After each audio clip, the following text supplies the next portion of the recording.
Good evening, everyone. This is DM Rick again for the Initiative League campaign, The Shattered Balance, every Tuesday night, or most Tuesday nights.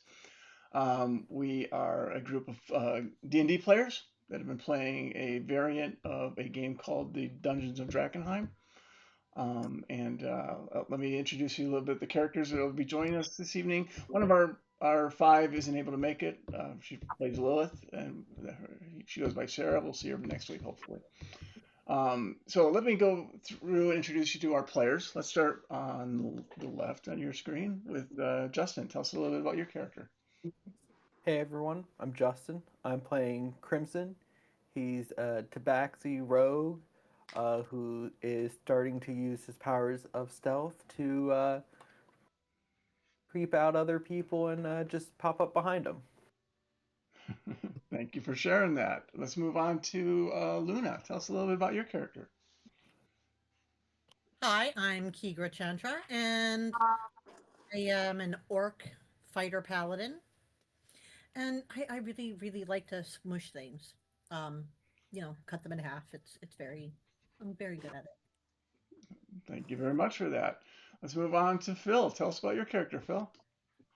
Hi, I'm playing Toraz, Warlock Sorcerer, aficionado of fireballs and mischief. Yes, he got a new little toy recently that he's been playing with. So then finally for tonight, let's move over to Robert. Tell us a little bit about your character, Robert. Hi, I'm Robert. I play Oaken, the Bugbear Barbarian, the lovable PTSD person that you just gotta feel sorry for sometimes.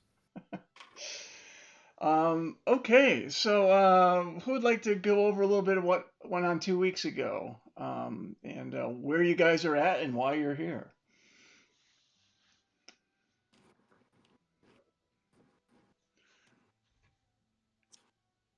Come on, Taurus, tell them all about those fireballs you threw. Ah, yes. You were so excited about it last week. I was very, very excited. We had venture off as a party to try to convince the dwarves not to mine delirium because of adverse effects that could happen from the delirium itself.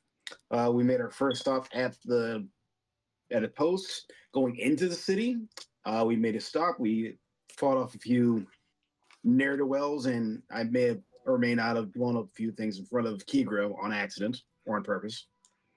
And now we are back to at the end of our last combat, and probably going to venture up into uh, our actual destination. Okay. So We yeah, also stopped at the shrine of the old gods on the way in too, which Toraz really enjoyed being there as well, and I didn't definitely burn. did start saying the name of his patron on accident a few times, Yeah, A never. few times. prompted by all of us. actually a good source of healing potions as well, and maybe even can do some contamination or decontamination as well. So he might be someone useful to you guys as you get more into the muck here and more likely to get infected by delirium. So. So where we left off as well, so the party had just to try to convince the dwarves to listen to them. They basically agreed to help them run a night shift, which they said is the most dangerous part when all the weird creatures come out at night. And, where they're at now is a place called the Spokes area. There is a big gash in the ground nearby here when a large piece of the meteor that struck 15 years ago came crashing in, and they found a lot of really easy pickings that they kind of set up shop here. A family of dwarves that live in the area have set up, and this is one of their smith. This is where they actually start putting things together so they can ship it out. And they actually have an arrangement with Fairweather, who's a member of the Caravan Court back at Emberwood, to do like bulk shipments of delirium as well.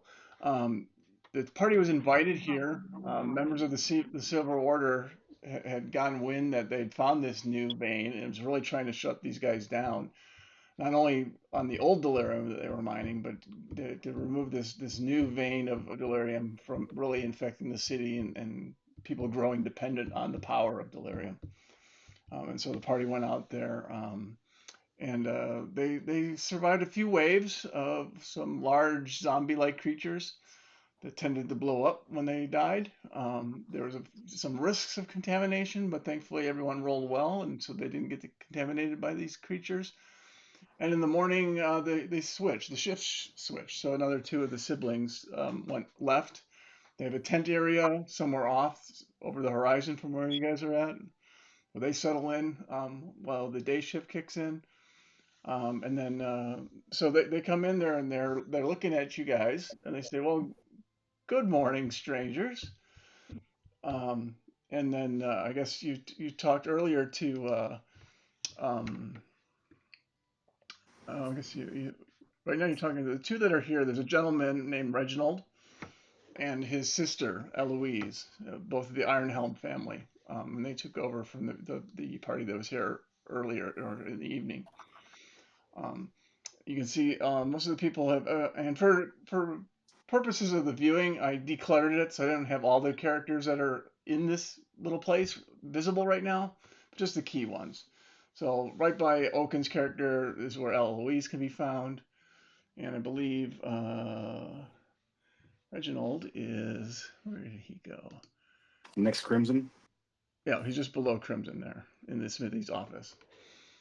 Um, and so yeah, Eloise is checking out the campsite, um, and she's also apparently, and Oaken sees this as well. She has some sort of divine capabilities, as you see her take some beads around her and start mumbling something under her breath in front of the fireplace or in front of the campfire that Oaken notices. Um, Reginald, who's there by Crimson, he's just uh, he has the look of not of a warrior, but he is in kind of in robes. He doesn't he is stocky. He's a dwarf. He has a dwarf build, but he's not in the typical armor that you saw from the night group last night. They were definitely preparing for more hostile encounters. And so he's been spending his morning. He's got a book in his hand. He's flipping through it. He's got a ledger book next to it, so it looks like he's been keeping track of what was brought in last night, as far as delirium's concerned and where it's been put. And he looks at you, Crimson, and goes, "So, you and your friends, what brings you to here?" Oh, we were heading into the city and just got here last night and were able to strike up a deal to help protect so we could stay in here before heading into the city. Ah, I see. So do you know what we do here then? Uh, seems like you guys are doing some delirium mining nearby. I heard people talking about like a new vein you guys just recently found. Ah, you're referring to the scar, are you? Yeah, that one. Yeah, it's funny, for years that scar had been there, but nobody thought about, I guess because it's too darn close to that meteor crater.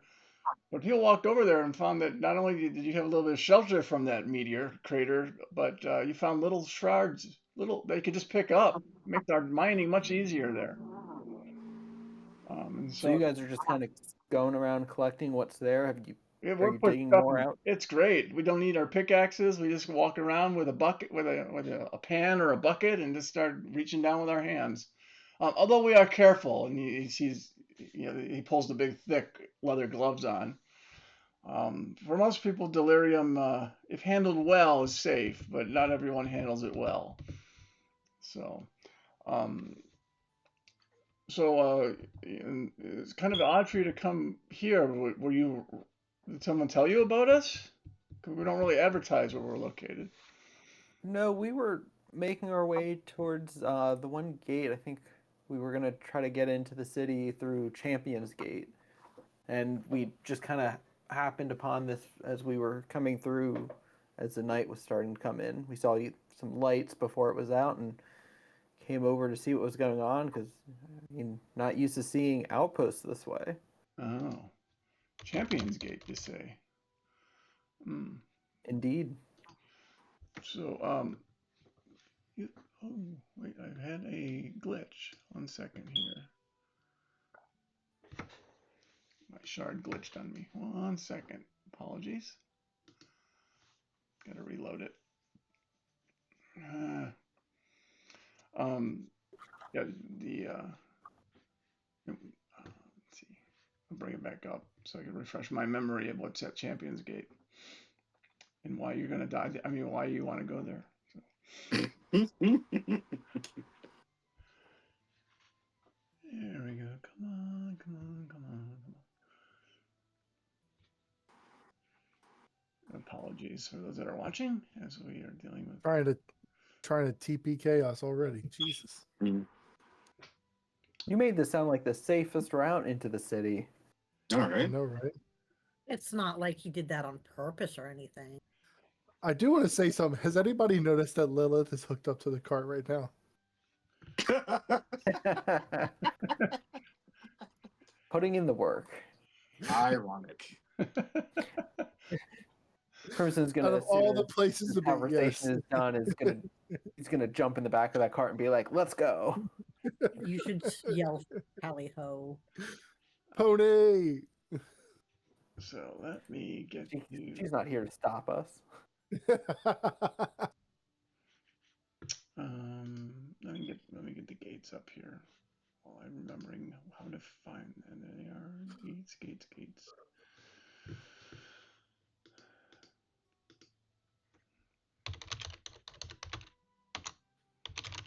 Okay.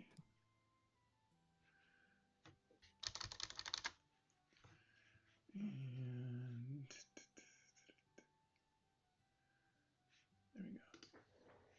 we go. Okay. Yeah, this one, the reason that you guys were interested in the Champions Gate is it's the only one that's been kind of damaged, so it may be easier to get through without, climbing over it or getting someone's permission to go through there. That said, it is the whole area that you've been told about is definitely strewn with large rocks, large chunks of wood, basically what you'd expect from a meteor strike taking out a wall. This is also a place where many of the pilgrims for that cult, the Falling Fire, tend to reside. And I think that was the other reason you were going there as well, is because they probably maybe an easier fight than some of the other groups right now. And isn't it also closer to the tower we're going to that Yes, Torab wanted to go to? you wanted to go to yeah. that was the Inscrutable Tower or the clock tower, cosmological clock yeah, tower. the cosmological clock tower. Yeah, which is you'd go through the Champions Gate and then you'd have to cross over the river to get to the clock tower. I'm also going to tell Reginald, like, yep, we're going to Champions Gate. We're trying to get into the city that way to get to the clock tower. And he's like, "Oh, the clock tower, you say? That place Indeed. is you gotta be aware of the harpies there. We don't go Good, in. Harpies. Oh, you not heard of of the harpies? Not the ones there. Oh, well, that's wrong. How often have you been inside the city? Inside the We walls? haven't really made it in on the surface. We've gone underground for a bit and tried to make it to the surface, but I guess we met the executioner or something. Some big guillotine, big knife guy. Was not good. Oh, executioner. Oh, yeah, he's I've heard rumors. I try not to even validate those rumors personally. Oh, I'm happy making money here with Delirium. he's definitely real. Oh, he's like, you know what? There was something I remembered. Now I know why people go to the Cosmological Tower. I've heard that it's high enough up that it gets above the haze. And if that's true, then you guys can get full benefits of a night's sleep there, unlike anywhere else in this city. Oh, really? I think that's why the harpies hang up there, though. So you're gonna have to fight those screeching little ladies to get some space up there if you need to settle in for the night. That is good to know. So, what brought you guys originally out to this area to do this mining? We're dwarves. We do mining. It's been in our family for years, and I must say it's actually easier to pick up delirium than it is to mine a vein of gold or copper or silver. those are about, we have to go more underground to get that stuff out. Here, this is all just like sitting on the surface. It makes it much easier. So, occasionally we get some really big pieces, and that's why we need to get, the picks so we can wedge them out of there. But we tend to get most of our stuff, small hand-sized collections of this stuff, and we get good money from the Queensmen and from the for one group, and we get some good money from other groups as well that pay us a premium to do their mining for them. I've Yeah, got a question for you, if I'm all allowed to ask from where I'm standing. You can walk over there. Yeah, come join us. I'm not climbing up there though. I think we're just inside the room. Yeah, Okay. they're just in the room. Yeah, they're not. The roof caught on You're on the fire and I roof. didn't go back up.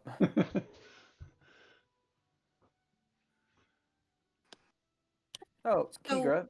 This is Reginald. Reginald, this is one of our group of the party, Kigra. An orc. I haven't seen one of those in a long time. Yeah, Well, now I you have. haven't seen one in a long time either, except me. But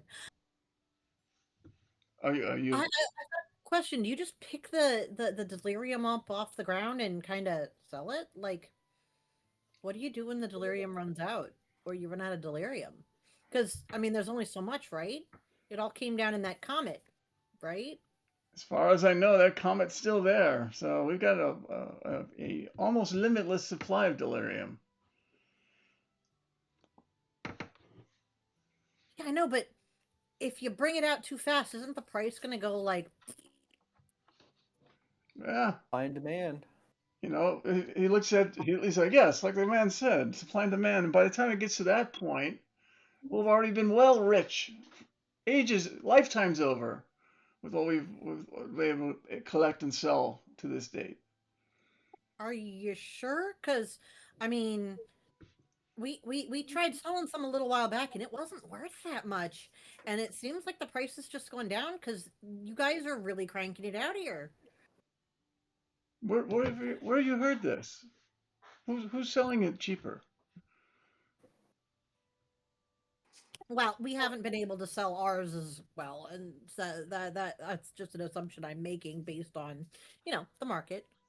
We've back in Emberwood. There's some of the people there buying it seem to not give us as good of a deal. It seems like as you guys are getting with all this camp and everything you've got out here. Well, we sell at wholesale, so I can't speak. You're talking about Fairweather, I think. He tends to mark up everything we sell to him. Right, but like, he keeps if griping you- about the risk he's taking Right. while he's sitting there in nice, safe Emberwood. yeah, but like, if he's blowing us off, how long before he starts blowing you off too? Is he still there? Is he still in the court at Emberwood? He's always there. I don't know that flooding the market with delirium is gonna make him leave, though. It just might make him more rich than it makes you, which doesn't seem right. You do sell to him, right? Or do you yeah. have other? I know you We mentioned sell the it to him. Queensmen. We sell a bulk rate to Fairweather. He's a reliable source of income for us, which helps because, to be honest, it's very dangerous around here. And then he stops and looks at your shoulder really quick, Kigra, and goes, "Oh, you work for the Queen? I do. So are you here to collect her 15% for the day?" I am not. But as much as I'd like to take you up on that, that is not why I'm here. Like the man said, we are on our way to the clock tower, and we're just concerned about being able to make a profit anymore if y'all are pushing out so much delirium.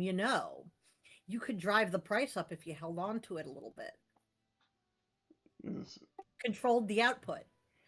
You could really, really force them to pay you a lot more money if you don't let it out as fast. De Beers this whole situation. Oh, that's what they wouldn't get.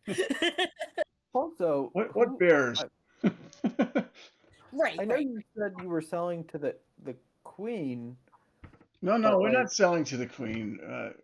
The queen helps protect us. We aren't a lot of fighters. she gets a cut of your Yeah, sales. she Who? keeps us safe from the other factions in exchange for for some protection. The money we pay her. Fair enough. But I guess But you're aren't not you here for her concerned? then. No. No, like I said, we were just passing through and just kind of came upon your thing, but I mean the other thing I'm wondering is who is getting it seems like you guys are mining a lot of delirium. Are they just taking everything they can get and for what? I mean, I know we have our friend Torres is from the academy, but I don't think they're getting nearly this much delirium. Because you said you have a member of the academy here. We do. Yeah. Because is the academy interested in doing some business with us? We've always wondered why they Torres, haven't approached us. Forrest pops around That the is a corner. You good question rang. that I can't answer, but Torres, who's coming in through the door now, is, and I reach out and I grab and bring him in. I kind of Get in here. pull my head through like, did you ask for the academy in business? Because, so you're with the academy, are you? I can tell. Are those your robes, or did you find them while you were scavenging in the city? These are definitely my rose, my very, very, very short friend. Okay. Give me a perception check if you wouldn't mind, Torres.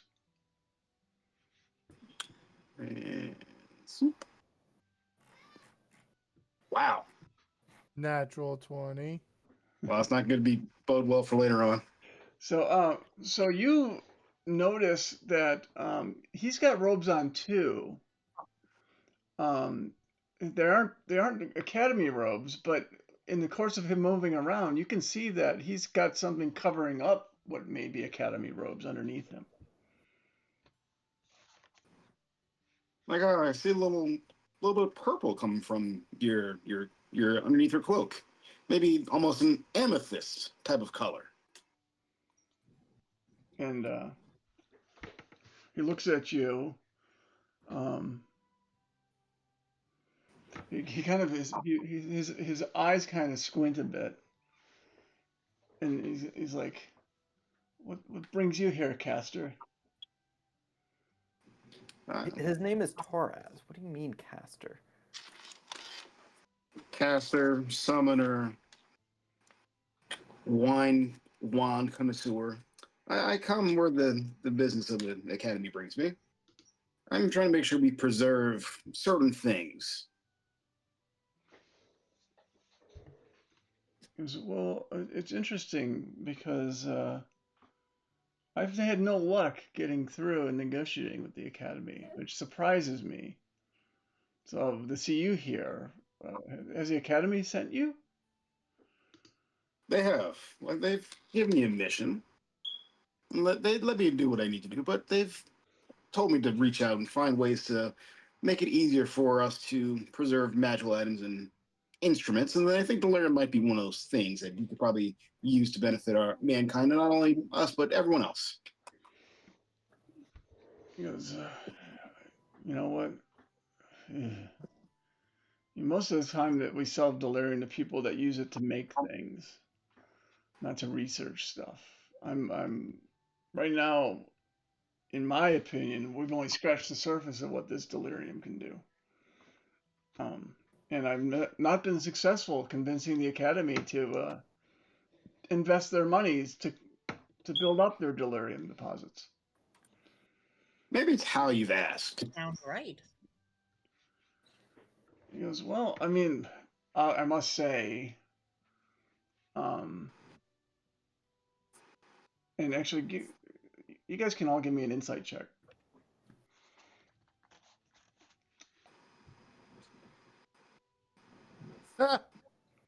Wow. See, I knew it was going to happen. Oaken, what are you doing? Oaken's not in there. It's fine. Wait, Torres, what are you doing? um, Crimson, you get a sense that he's not being completely truthful on his relationship with the academy. The rest of you are oblivious to that. Something that his feline senses picked up. Oaken's not even in the room. Yes. I can sense a liar from 50 feet away.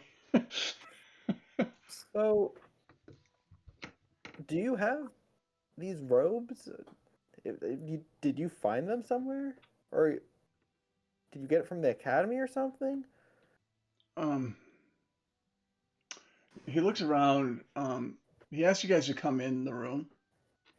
Anyone that wants to join, run in the room. So if you want to join, Oaken is busy making breakfast. is strapping Lilith up to that cart, making sure she's set. She's asleep, so she's comfortable just sitting in between it. So, horses just when they stand asleep up with- and sleep. Head on the one post of it. So he comes in, closes the door, and he goes, I've kind of gone a different way than the academy wanted me to go. And is that why you can't get business from them, or did you cross them? It's more of I'm kind of a loner, and the academy likes to keep track of all of its casters, and they're not too happy about people that don't. And he looks at Torres briefly, goes, don't accept the expectations of the academy. And so I'm kind of a persona non grata to the academy right now. Did you leave the academy? Like, were you part of them before? I think leaving the academy is something that's done very often. He was probably expelled. No, I wasn't expelled. I just found that the academy was so focused on research, they didn't feel about anything about how to improve the quality of their lives. So I thought, well, if I can leverage some of their teachings and make a little bit of money on the side as well, then my family could live well. The academy felt differently about what my role should be. So we kind of parted ways. I was hoping to reconcile with them perhaps someday, because we could definitely use another source of income for our family. But I'm a little it's difficult. surprised that you know who your family is. I was under the impression that once magical talent was found, you were removed from your family. Well, I mean, that's what happened. But the academy is not a prison either. People can go their own way. This just tends to be frowned upon. I've heard stories of people that have been held against their will at the academy, but I just hang on to those stories so I can justify my decisions. Not taken, pure cured, given a better life. Well, I mean, here, I think you would admit of anyone, magic that isn't under control can be very dangerous. I don't know what you mean by that. I mean, An orc that isn't under control one is missed very target and you can blow up your whole party, right? Well, it's not a really missed target, technically. Well, are you aiming for us? Me aim for you guys? No. What's the fun part? Doesn't aim Aiming to for begin us, with. or that you aim? Yeah. Aim. Aim. As he's just winging the wand around in his hand. I don't aim. It just happens. Ugh. So Torres, who do you know at the academy? I know River and Osiris, who gave me this dagger. River, the tiefling that lives in Emberwood, right? Ah, yes. Does she still have that giant mechanical man next to her all the time? Oh, of course. She needs protection. What does she send you on missions? Well, not missions. She gives me information and gives me guidance. Mission Over a just nice, seems like tasty breakfast of eggs. Does she want? yes. Does she ask about Deliria? She's asked a few questions. Do you think she's someone that perhaps could help expand our business into the academy? Well, I feel like if you give her a reason why it would make sense and be beneficial, she'd be willing to give you the resources. How does she feel about people that have left the academy? Well, I haven't asked that question, but she doesn't really talk to people who aren't a part of our brotherhood, so to speak. Hmm. It's very interesting. Um, I don't know. I'd love to get a chance to talk to her, but I also don't want to. I don't want to kind of expose the academy's knowledge of why I'm here. And Well, as he's saying that, you notice that a lot of the people that are outside are just hanging outside the door. Let me just make some of them visible here. They're popping up. They were always here. I'm just making put it on the map, but you can see they're huddling closer to the like leaning in. um, and What you're saying is you want to stay kind of um, hidden from this transaction.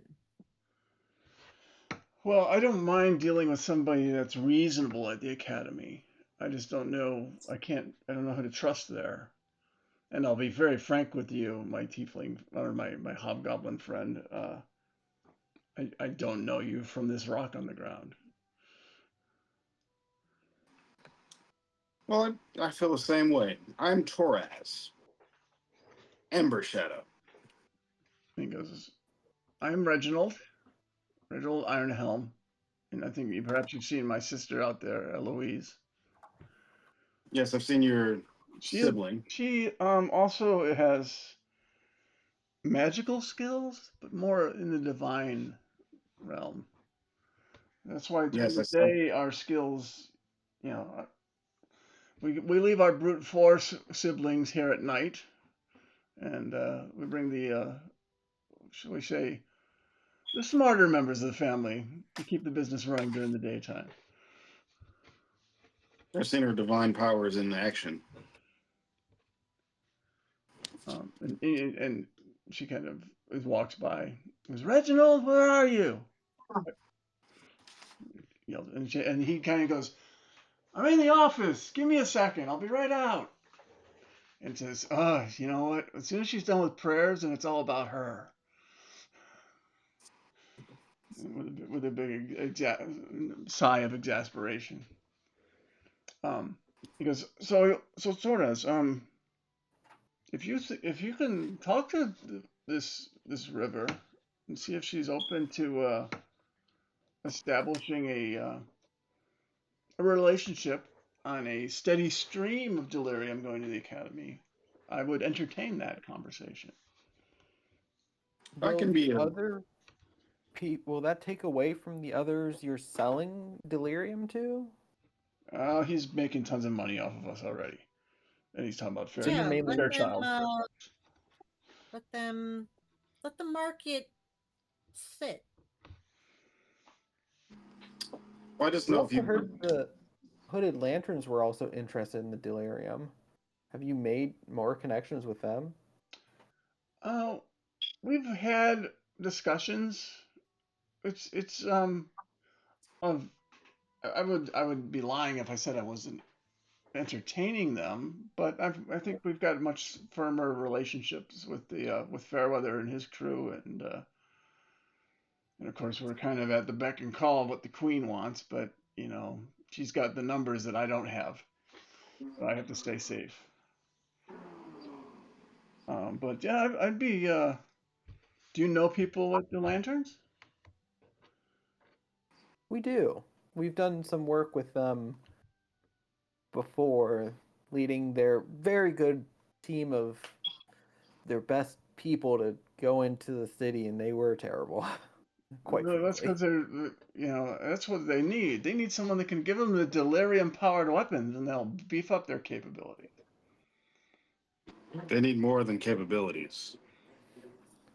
They need poor old Peter back, that's for sure. Not Pete. And his brother Oaken's just Jake. out there grieving Peter when he hears his name. He used to be Peter, then he was cut in half, and then he turned to Pete. He's Pete and Pete. He goes, so yeah, so Reginald looks at you and goes, well, if I definitely would like to entertain a conversation with River if you can make that happen. Um, and I can be in the. here, and then he goes, wait 1 second, and he pulls out a drawer, and in that drawer there's a piece of cloth in there. He unwraps it, um, and then he reaches to these very shiny gauntlets. They're not made out of leather. They're made out of some other material. And he picks up a shard that's probably the size of like your forearm. Oh. Like my forearm or Oaken's forearm? No, like Oh, your forearm. Okay. Oh man. And Darn.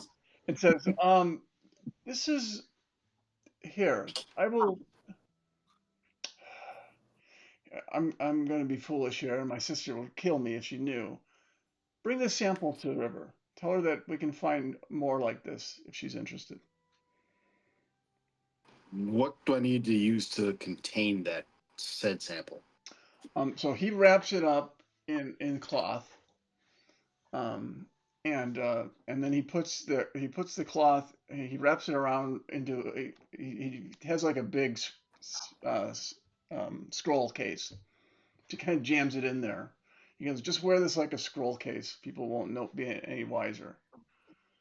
Because when you take it out, I would strongly suggest you do not take it out with your bare hands. You can slide it out, you can keep it wrapped, you have something touching it. Because this stuff is very powerful and maybe a little unpredictable at times as well. Do we want to find out if what's her face? Once we could find out now, and it would give me a chance to test the new toy I have. You can communicate with River from here? Mm-hmm. I mean, it'd be a simple message, just a quick 25 words or less, and then she could respond to me. I guess we can try it. Okay. So what message do you want to send her way? Or do you want it to be private? You can just DM it to me if you wish. I will. Well, it's got to go through me. So. Yeah. That is true. That is true. So tell me what you could coordinate, and then you can send me a message of what you actually choose to send to River, Kikra. Hi, how's your day going? Let's see. Hi. It's Daddy Torres just checking in. How are the kids? Did Junior go to school yet? I would tell her to ask River if there is a chance we can find a steady stream of product that'll benefit the academy. Are you interested?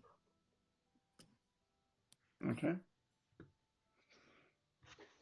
Are you going to send me what you're going to send, Kikra? It could be exactly that, or you could add your own spin to it if you wish.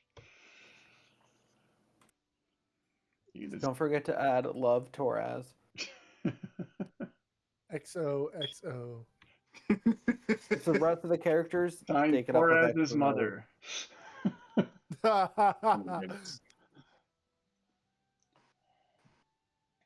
Dear Mrs. Torres. Okay. greetings. Still single and happy is Torres. Yeah. So, did you send what you want to send yet, Luna?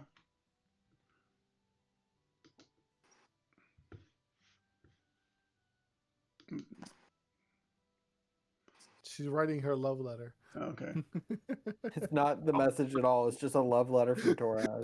I know, right? There's I didn't gonna be message. no discussion about anything that you guys need. Just a love letter from How's the Torres. weather? Miss you. Oh my goodness, this Torres is obsessed with you.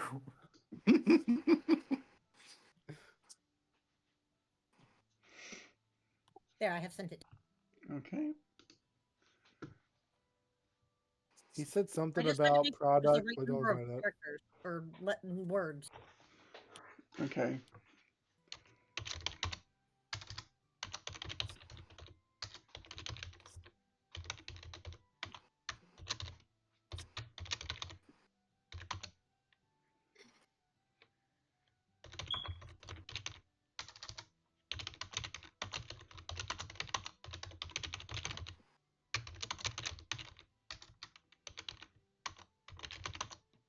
I tried to be thorough. Thankfully, you know I'm Twenty- typing because my keyboard is so loud. Everyone Look at this. listen in, see if you can see what letters he's typing. We can figure out the message. Yep. Let's do. That was it. That was an F. Figure out when the date is. So a response has hit you or has been sent to you as well, Kigra.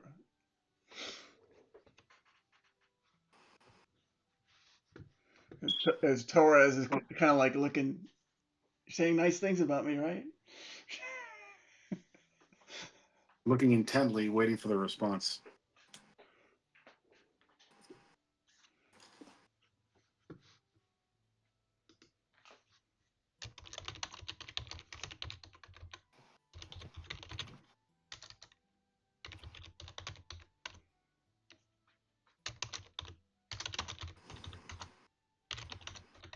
How does message work? Does this keep going back and forth, or do you have to cast it again for a response? I think I would have to cast it again, Okay. and I only get one. Okay. One per day, anyway. She casts it back then. So she once it expires after her response, she casts back to you. Um, um,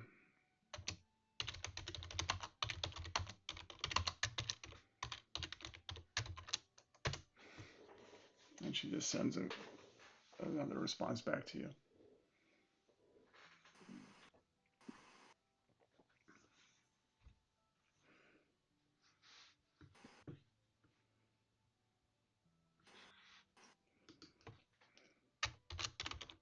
Sorry, my keyboard's being a jerk. At this point, the response is yes, they are. Got it.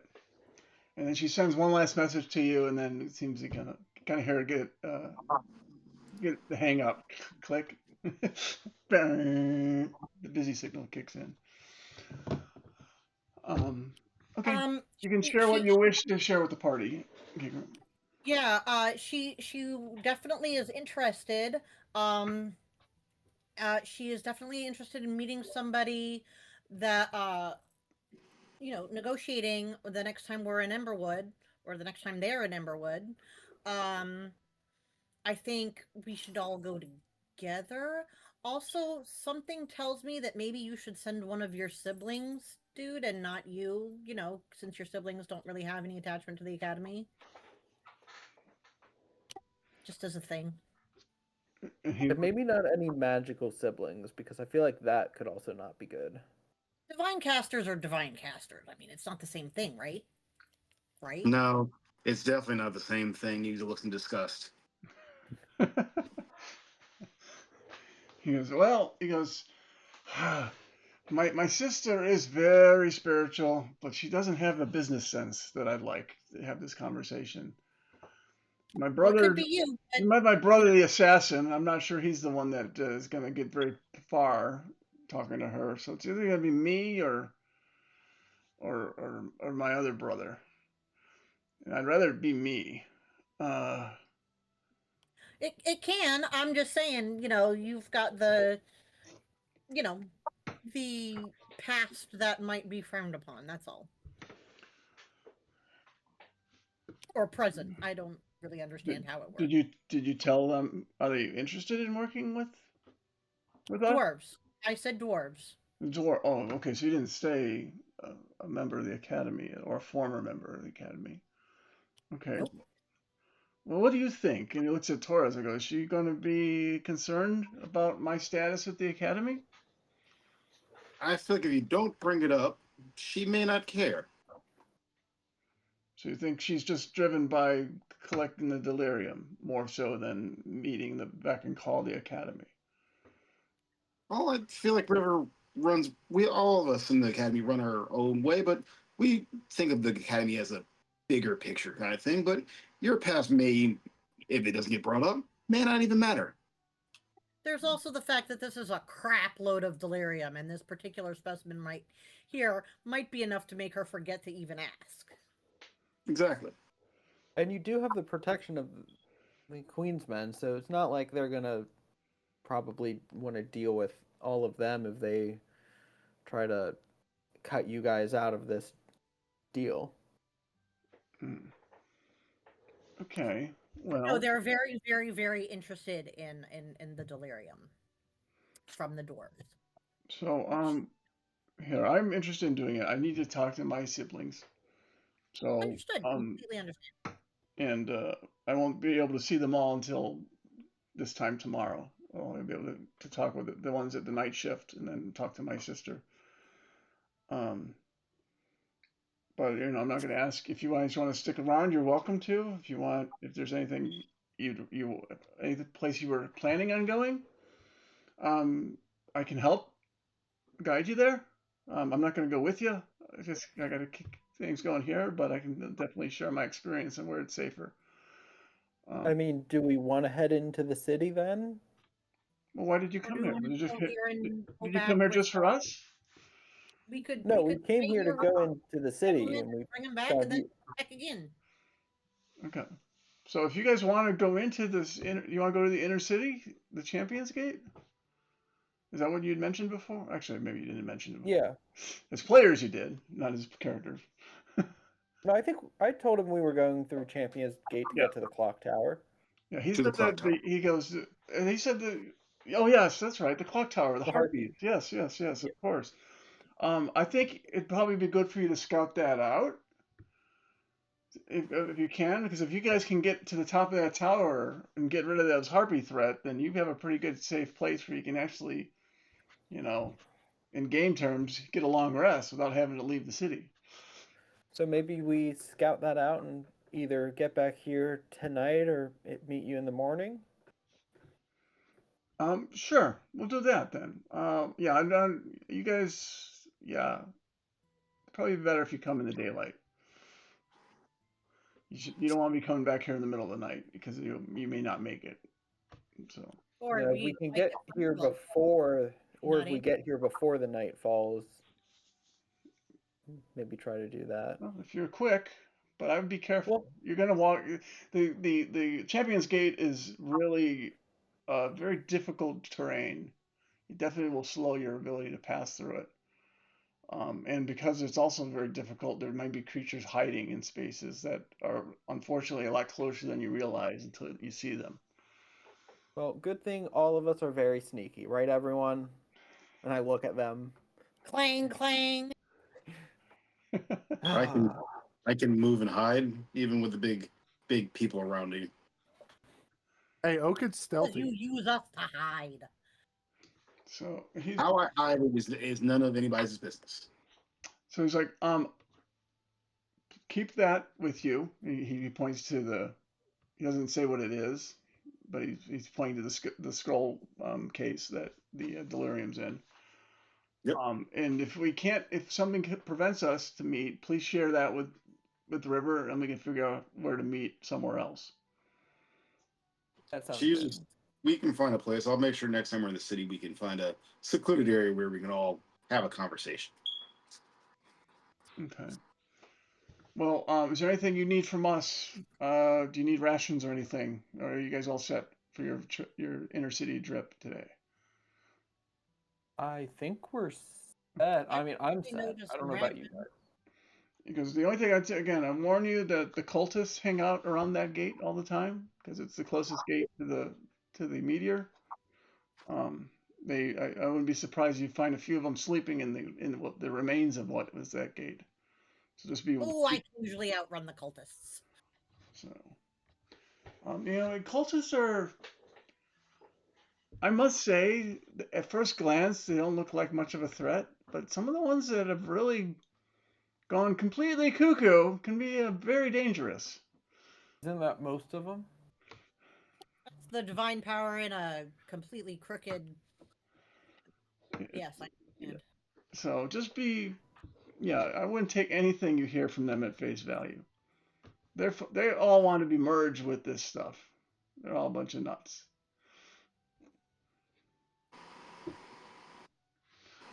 So he's like, okay, well, then safe travels. We'll see you hopefully here tomorrow.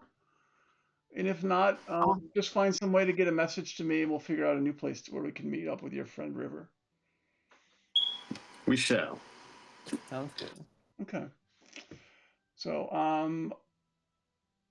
it's time for everyone to roll a d20. All right. I got my bad roll out early. I didn't. Ah, 4.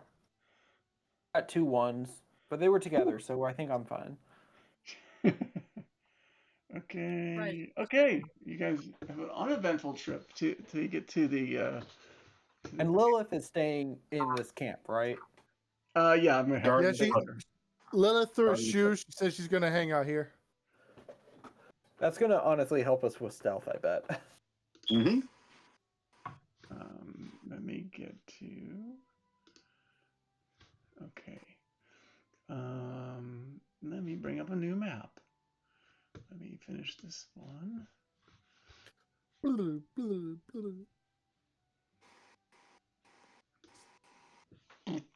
And change the map. Wayne's World transition. Where did it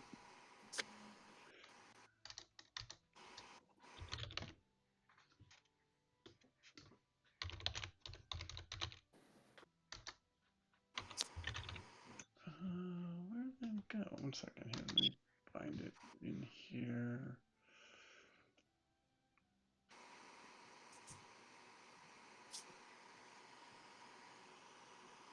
One second. Let me find the right map.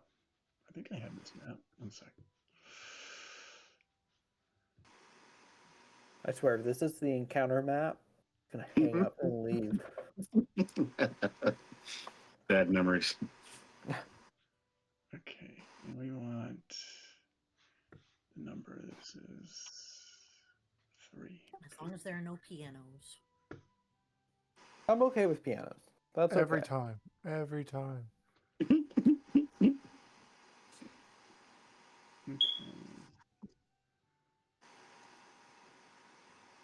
Okay. Welcome with an irrational fear of pianos. It's not irrational, man. It's totally okay. Where did that map go? I thought I had a map. Here, I'll just use this map. Pico, pull up the encounter map. Ooh, no, not an encounter. Different map. So this is where you Oh, guys. this is Let me add you guys to the mix here. Let me take. Okay, there's just all of you, the 5 of you.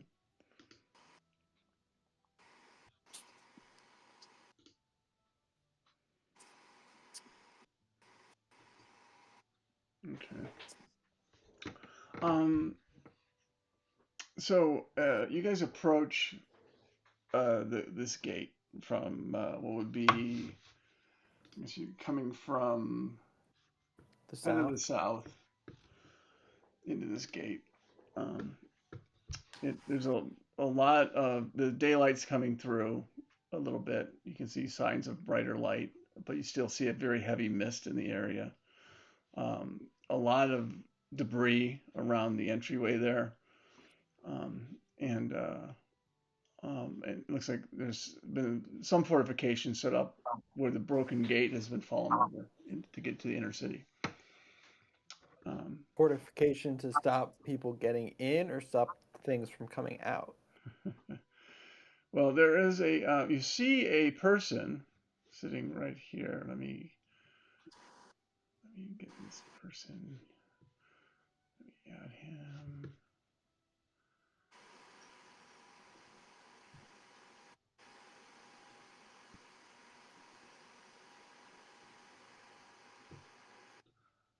There's a gentleman right here. Let me make sure you guys can see him, but you can't. Now you can see him. And he is he's sitting there looking at as you guys get closer. And he's like, "Who comes?" He yells it out.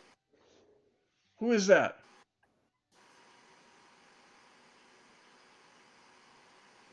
Oaken's waving his hand. Hi. Tigra does the same thing. Crimson does not respond. Charles just shakes his head, looking at both of them and wait for no reason. Crimson's also going to put a hand on his bow, just in case. We're people passing through. We just want to get to the other side of the wall if that's, cool. Okay. And as he yells out, you see a couple of people come out outside the gates, watching you guys, keeping an eye on you guys. Ooh, is it not okay if we come through then? Seems like it's not. He goes, where are you coming for? Why do you need this gate? We don't need the gate. We just want to walk through it. He goes, are you interested in the falling fire? Not particularly. We just want to walk through the gate. Yeah, we're just trying to travel. Through that gate. And can We one of don't you, want to join your cult. can one of you We're roll trying me to learn more about the area and the clock tower, and we just want to walk through the gate. That's all. can one we- of you we roll don't- me a D100, please? E100 loading up. Who wants to roll? Okay, I was gonna say. Go ahead, Torres. Aha! Okay. Double 7. it's Perfect. Bond. James Bond. 007. That can only mean a good thing, right? Yes, Absolutely. that's a lucky number. Wait 1 second. I need to add one more feature here. You don't have to add anything. You can leave it. It's good. They're going to let us through. You don't need to add anything. At least it wasn't 97. Mm-hmm. Here we go. 1, 2, 3, 4, 5, 6, And you can 7. see, this lady comes out.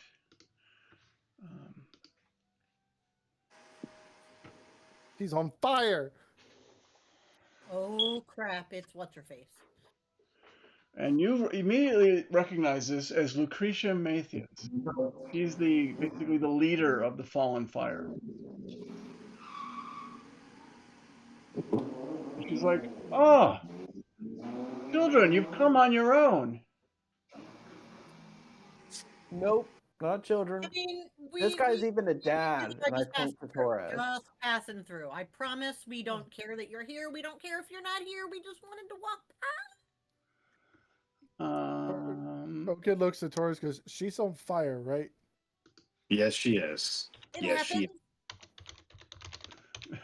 happened. Is this like the arrow thing you do to me?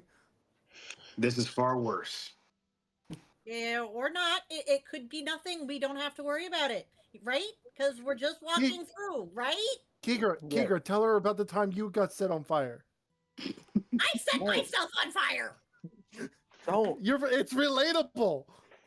I need I you don't think guys it is, to dude. make a I need you all to make a wisdom saving throw, please. Oh boy. Oh boy, that's not good. It's not good. Nah, I got nah, it's 10. not. They're real bad. She looks at you all and he goes, How did I roll the best? she looks Yeah, at what you the hell, and she dude? goes, and she looks at you and goes, "You're not here for the falling fire. You're here to go to the Right. tower, aren't you?" That's what we said. Yeah, We're that's just what I passing told you. through. He goes, "Why do you need to go there?" Because we just Oh, want to go that's right, explore you the said. city. There might be. I heard it's something warm. It's warm I up heard there. there's a nice view. Also, Good song. Not a there are piano. harpies, and we might be able to kill some harpies, and that sounds like a lot of fun. He goes, "Why do you waste your time with such terrestrial things?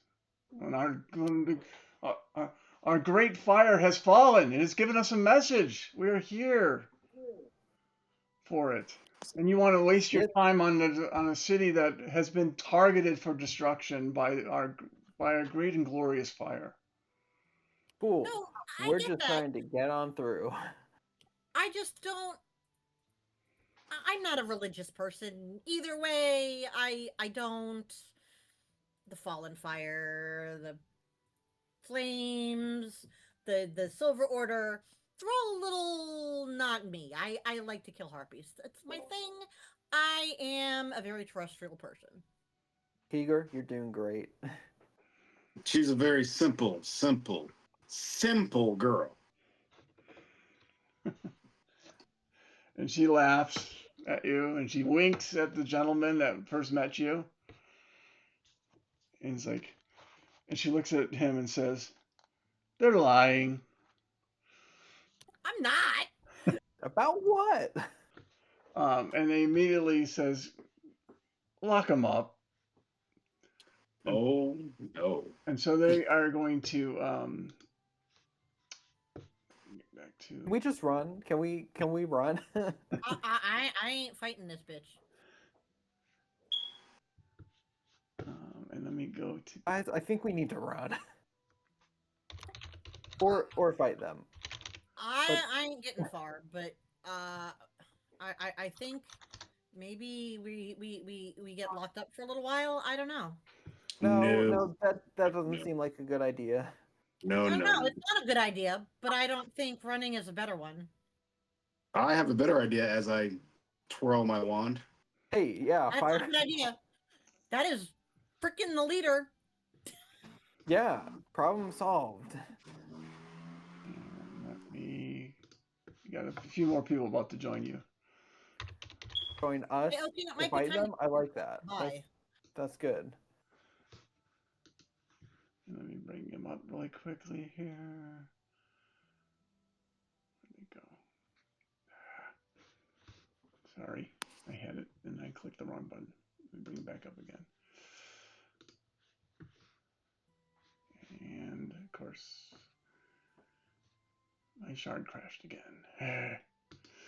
Ooh. It Yeah. was just bringing so many people to help us fight them that it just couldn't handle it.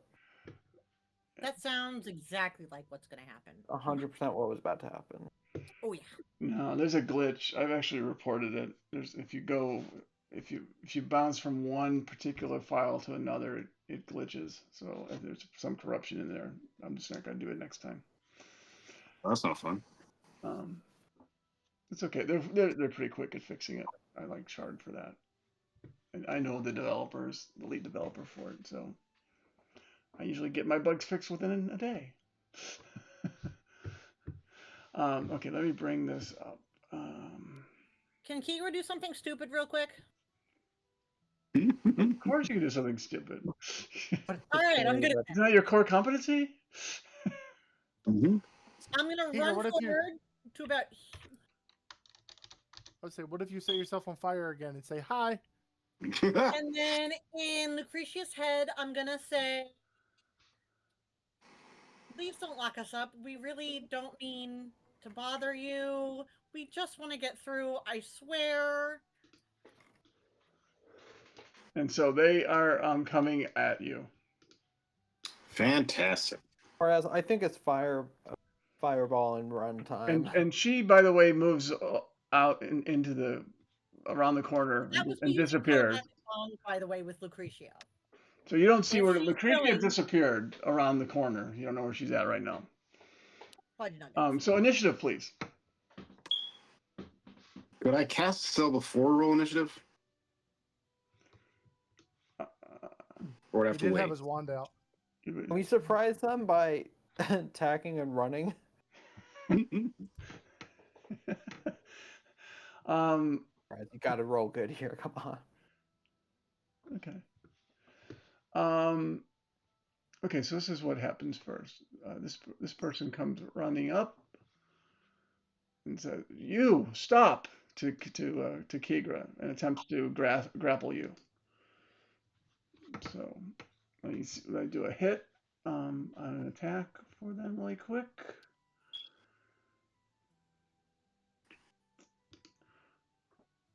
He's gonna grapple Kigra. Doesn't succeed. He says, and he's like, "Stop wiggling around." The next guy, Not standing here. this guy comes up to try to help grab you. So he's going to do the same thing. And a 15, which is a miss, I believe, right?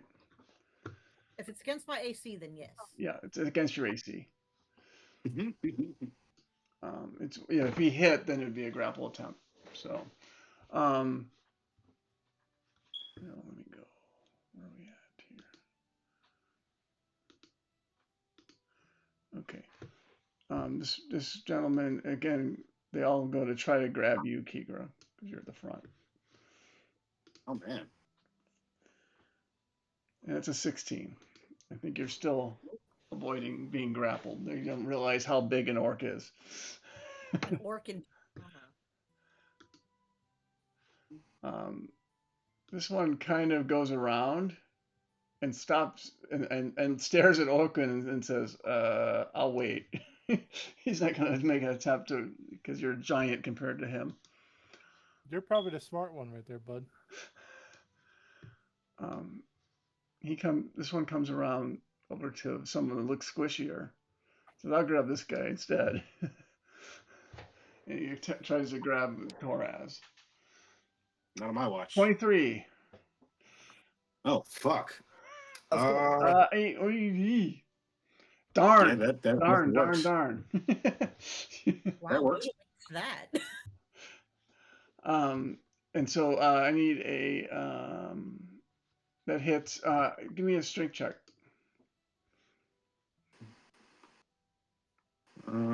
I will. Yeah, I'll definitely do that, and I'll use Hellish Rebuke. Okay. Strength saving throw or strength check? Strength check. Fuck. Or I'm not strong. acrobatics. I'm not strong. Could do acrobatics. Could I do acrobatics? Yeah, you can do acrobatics or athletics, either one. Don't worry, he rolled pretty poor. So. Oh, never mind. Even better. Oh God. Wow. You beat him. Your 5 did. beats the 1. Yeah. I will use a Hellish Rebuke because he touched me. Okay. I cast it at a second line attack spot, so he must make a DC 14 Dex save. Okay. Let's see how he does here. He does not. Ooh. Takes all 18 fire damage. You light him up, and he's like, ah! He's trying to Unhand me, rogue. He rolls on the ground to try to put the fire out on him as he's done there. Then we go to this one who is also going around this way and pausing and looking at Oaken. And then it's Kigra. It's your turn. Oaken's just sitting there like, come on. Get him. So what would you like to do, Kigra? Thinking about it.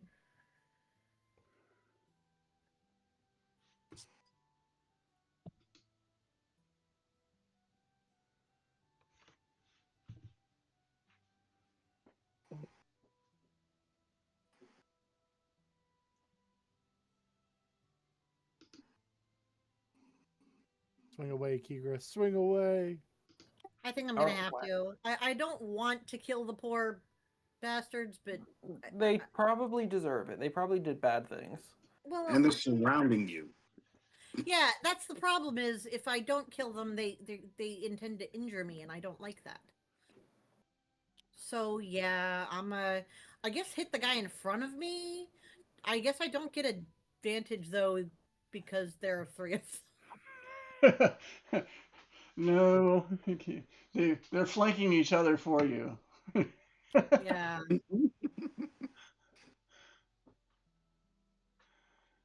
So you got to attack the one in the middle.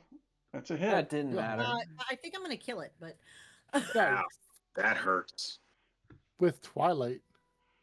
and yeah, I don't think it's gonna get through that.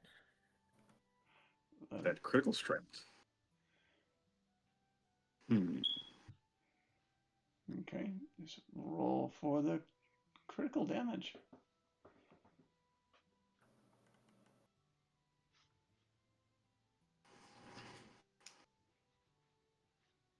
Okay. That 1 gets to be rolled again. Okay. So There'd be a 6. just roll a 6. Please be a 6. So maybe 15 plus There's a 4, 19 on that one. Okay, so 19 damage. Anything? Any other damage on that? Yeah, I think so. I'm looking. Sorry, it's been a minute since I've Twilight. hit anything.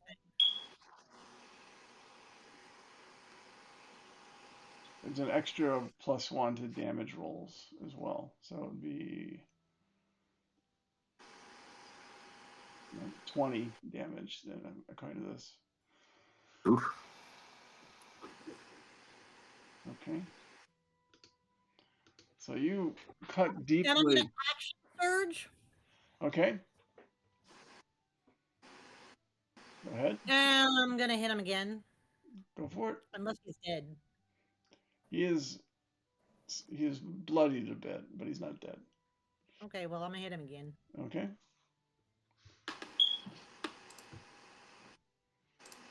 That is a hit.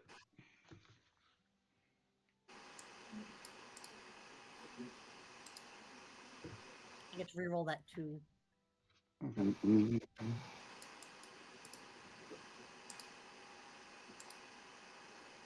Good. Woo, 15, right? that works. And how do you want this to look? I kind of want to bring my sword down upon him and then thrust it through him and then up through him. Oof. Nice. Oh, just for the kiddies. Intimidation. And he immediately slice him over, and he collapses in front of you. And then yes, I think I will roll an intimidation because damn it, I should get to.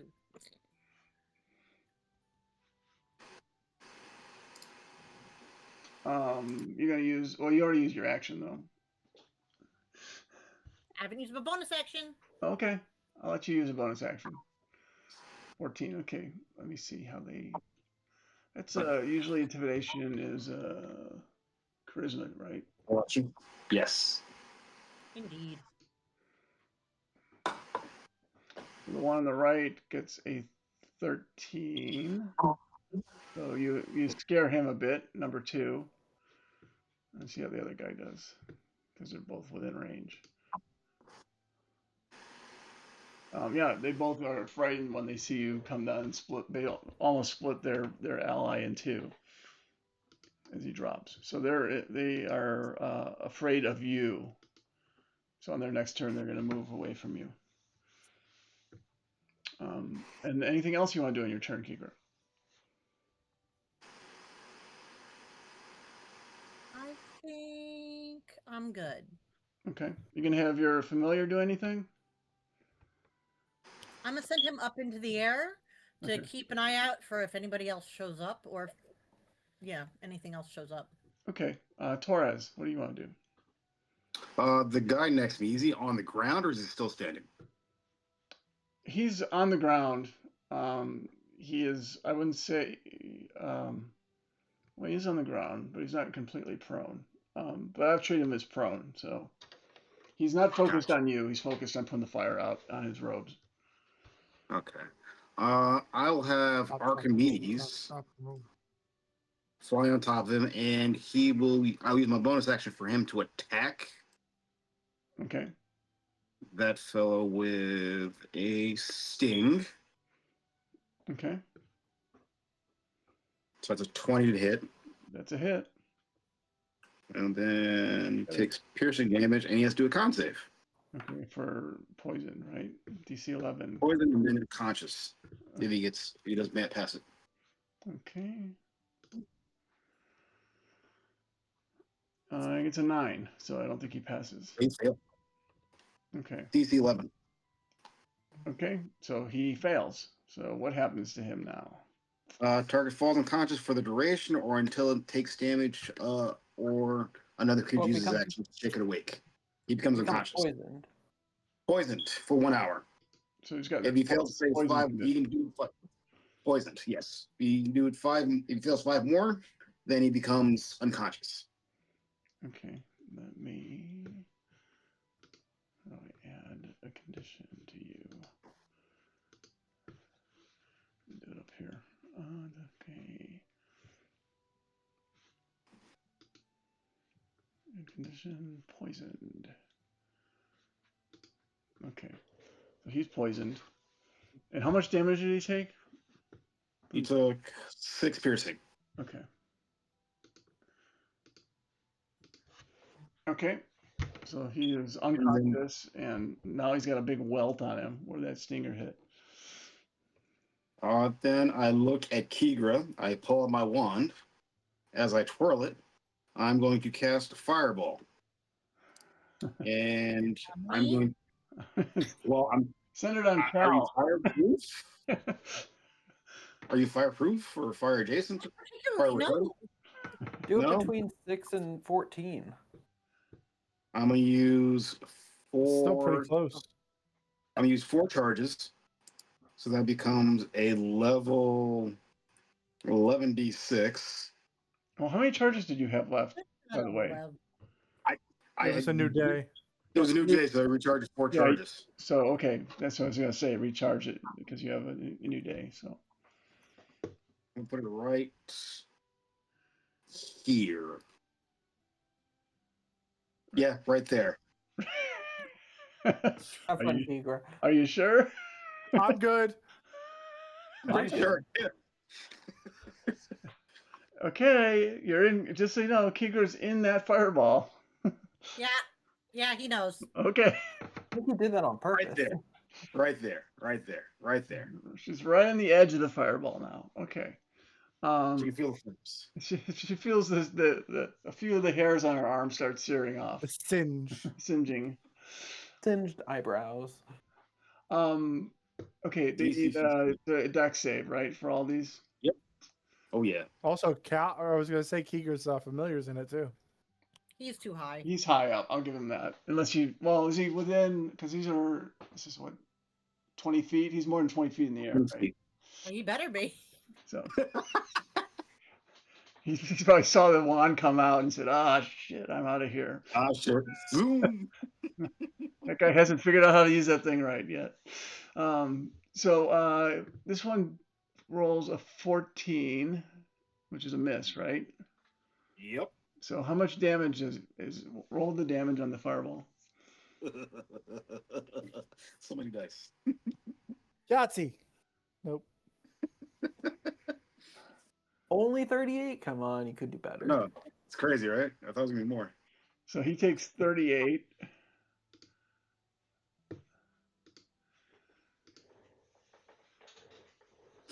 And he's like, his eyes get really big as he tries to duck under to some rocks. He takes 38 points of damage, but he's otherwise, he's just a little charred right now.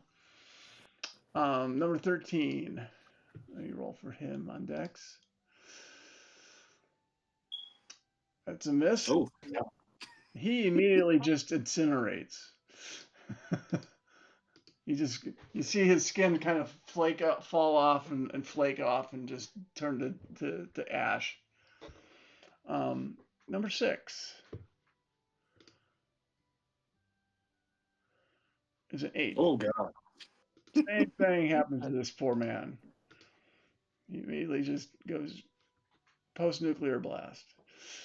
Let's see how he does. 16. So he gets half, yes. right? So What's that? Yes. So that was 19 damage, 30. right? Only 19. Only 19. Okay. And then this one here does not. He goes up in flames. He turns into dust. Kigra is just outside. Okay. And Tigra, you could just roll for above it. fun. See what you would have gotten. Okay. Anything else on your turn, Toraz? Oh, that's everything. I will take my little bit of movement and I'll stay next to Archimedes and I'll move right here. Okay. And that's it. Oaken, it's your turn. What would you like to do? Nope, Crimson's turn. Can I go first? Oh wait. So yeah, there you are. Crimson. Sorry. If I go behind number 4, is Oaken close enough so I can flank 4? No, not from there. No? Actually, Okay. no, Oaken he can hit it from there. he's got a long weapon. So yeah, I'll give you Yep. Oh, and actually, it's just a long reach because Oaken can hit from 10 feet. So that. Yeah. Cool. Yeah, no one's- And then I'm gonna go behind and do booming blade on him. Okay. I'm not even gonna roll at advantage. So that's a 20 to not 20 to hit. Nat 20 to hit. Ha! That is a hit. I'll do the booming blade damage first, Okay. and then hold on. That's also so that's 15 from booming blade, Okay. and Oof. then No, it's 15. that's Oh, 33 piercing. Okay. How do you want this to look? I run up behind him and I just go stab, stab, and I hit him, and just big thing of thunder blows him off the sword. Okay. So yeah, he jumps behind, stabs these in the back of the head, and the final blow, it blows the front of his face off into right on the Oaken. You're wearing some dude, Oaken. Oaken, you need to shower. You got stuff on your face. Every time. That's all I'm gonna Okay. do. Oaken, my disgustingly covered with gunk bugbear woke. I mean, bugbear. Oaken was sitting there ready to attack and just everything like that, and then they all That just he like is footed died, from. and he's like, "Why can I never hit anybody? It's not fair anymore." Who There's needs still a one guy left. fireball when you can do that? Now he's gonna walk up to this guy and he's gonna go, "All right, let's just finish him off." Okay. Uh, so he is going to go ahead and make his attack. And he's not going to rage, so it's just going to be at advantage because of where he's standing. Let's That's a hit. see if I can get the natural. Nope, so 25. So 1d8 plus 7. So 10 piercing. Okay. First swing. Is he still alive? He is very bloodied, but he is moving. Okay. All right, the Bloodied first one inside. was straight. The first one was straight to his chest. He just swung right through into him. And it's like, And his whole back is burnt from the fireball. with a natural 20 on the my second one. God.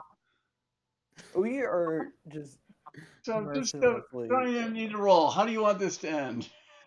Hold on, I'm gonna roll critical just for fun.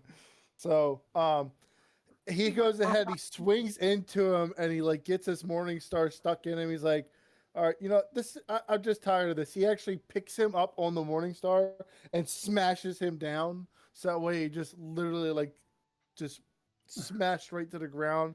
Pulls it up and looks over at number 14 and goes, "You're still alive." For now. And number 14. And Oaken still has movement. Okay. So he is going to go ahead and use his movement, and because he went ahead and reduced the creature to 0, he can make one melee attack extra for a bonus action, because he did not use his bonus action yet. Okay. He is going to make the attack.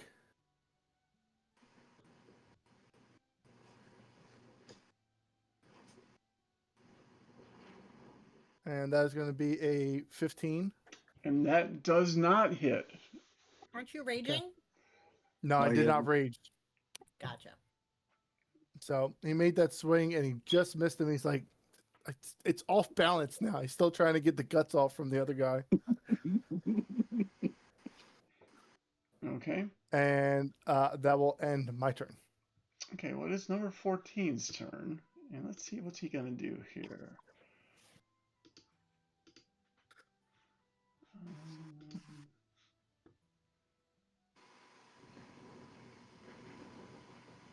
Okay, he is going to. Let me add. Da, da, da.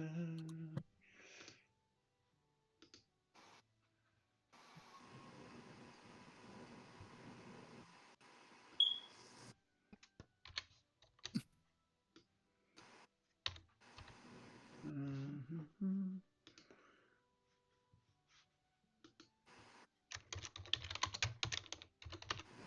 Is he just planning on how to curl up and die in the corner? I think this one's less squishy. He probably is less squishy. I He's mean, fire he took retardant only apparently. 19 damage, so So you guys see this? He's trying to just get this just right. As you see this 40-foot tall cylinder of flame come flying down. Oh shit. And so I need Oaken, Kigra, and Crimson all to. Is Is it it an- not Tanoken? is it an attack roll that he's doing? It is a. Flaming sphere? Or No, it's yeah, no. This is a flame strike spell. oh. So he doesn't have to make a roll for it? It's a No. deck save for you guys.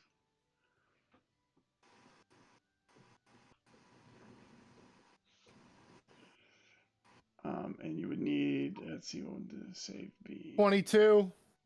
Damn, Oaken. 16? I think.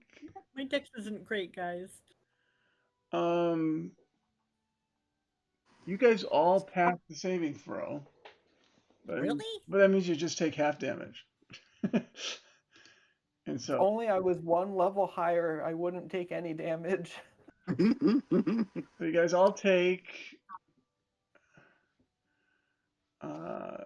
6 points of fire damage and another 16 points. I mean, another 8 points of radiant damage on top of that. Ooh. 6 and 8? Yeah, so a total of 14 damage mixed between those two types.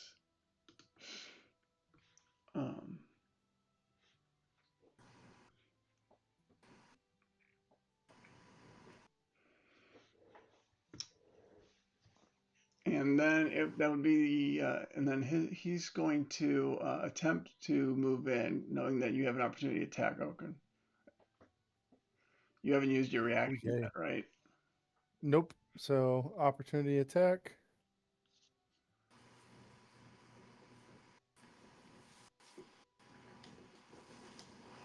$17. It just misses.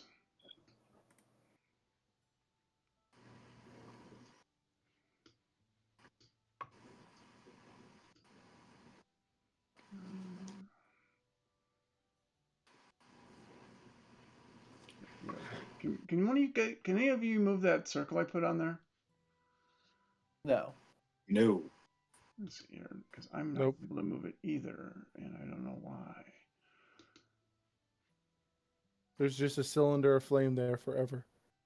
Better not be. I want to run through Okay, that there we soon. go.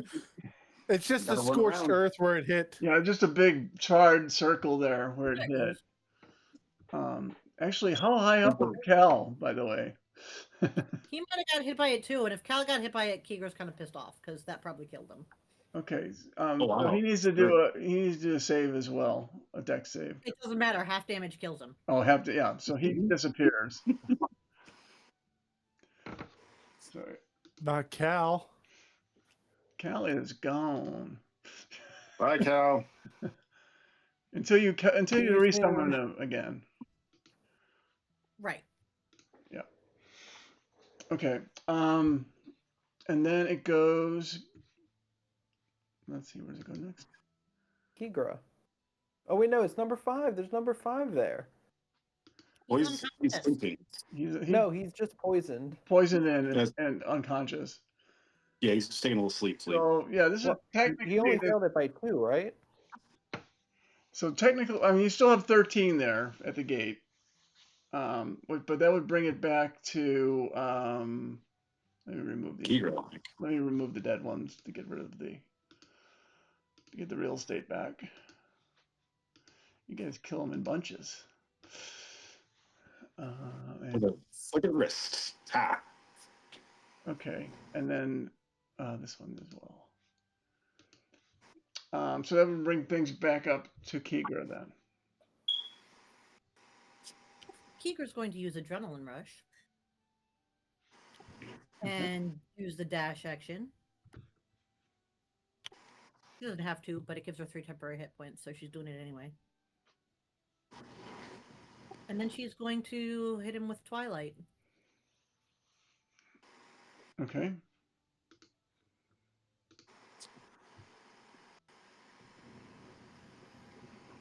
Apparently not.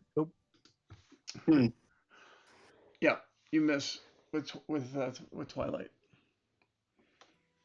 Hey Torres, time for another fireball, right? Maybe.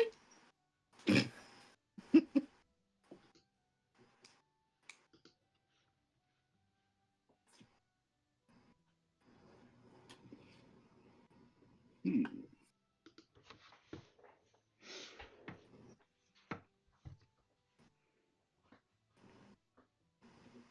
Okay.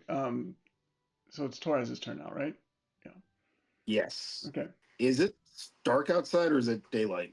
No, it's still daylight. You Damn. just left, you left the smithy not long ago in the morning, so.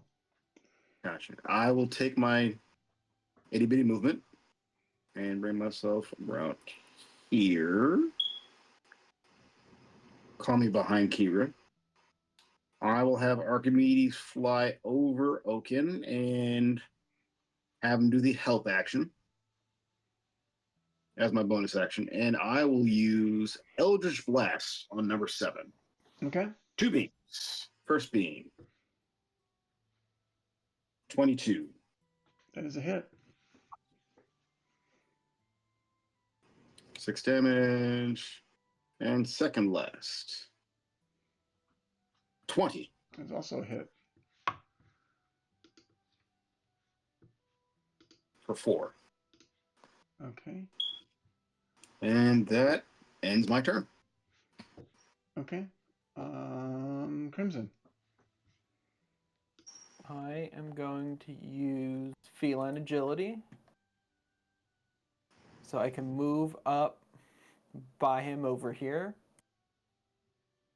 Get some advantage and going to do just again booming blade. That's a hit. Cool. So I'll do thunder damage and I'll do the rest. So 6 thunder and another 17 piercing. So 25 rapier damage, 6 on top with it, so 31. 17 piercing, 6 thunder. Okay. Okay, 17 piercing, 6 thunder. Got it. Okay.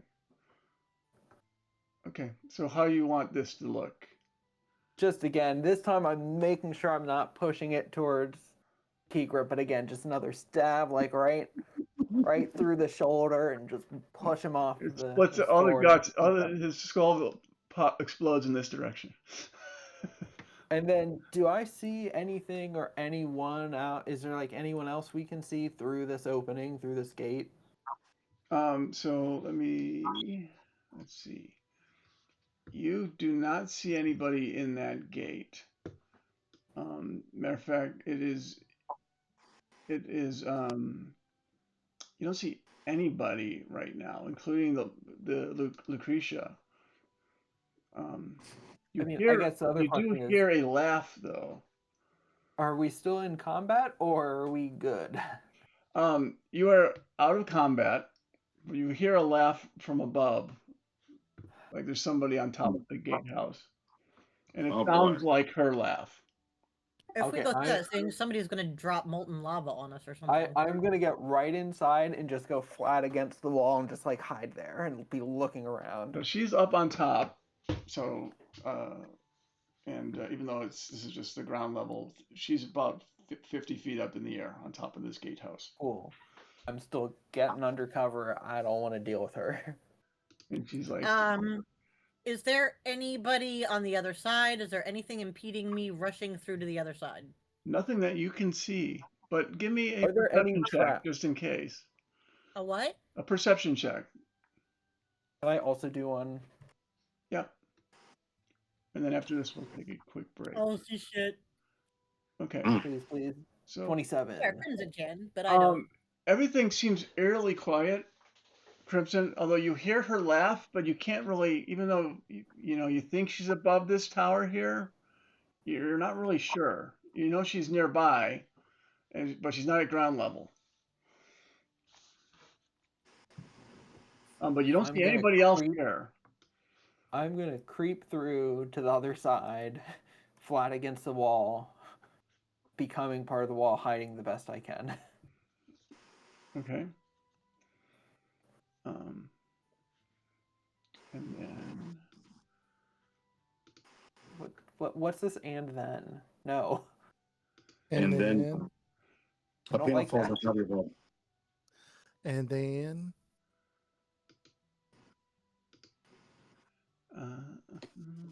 okay. Okay. Just But to wanna make 'em confirm all what appear. she can do and what she can't do. So, She can't do anything. I'm hiding from her. She can't see me.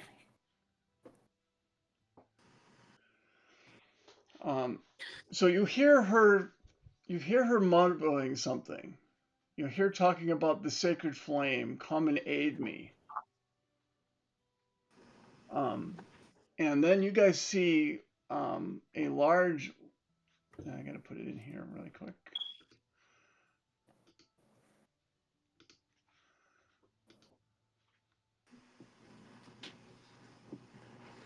we're about to be screwed.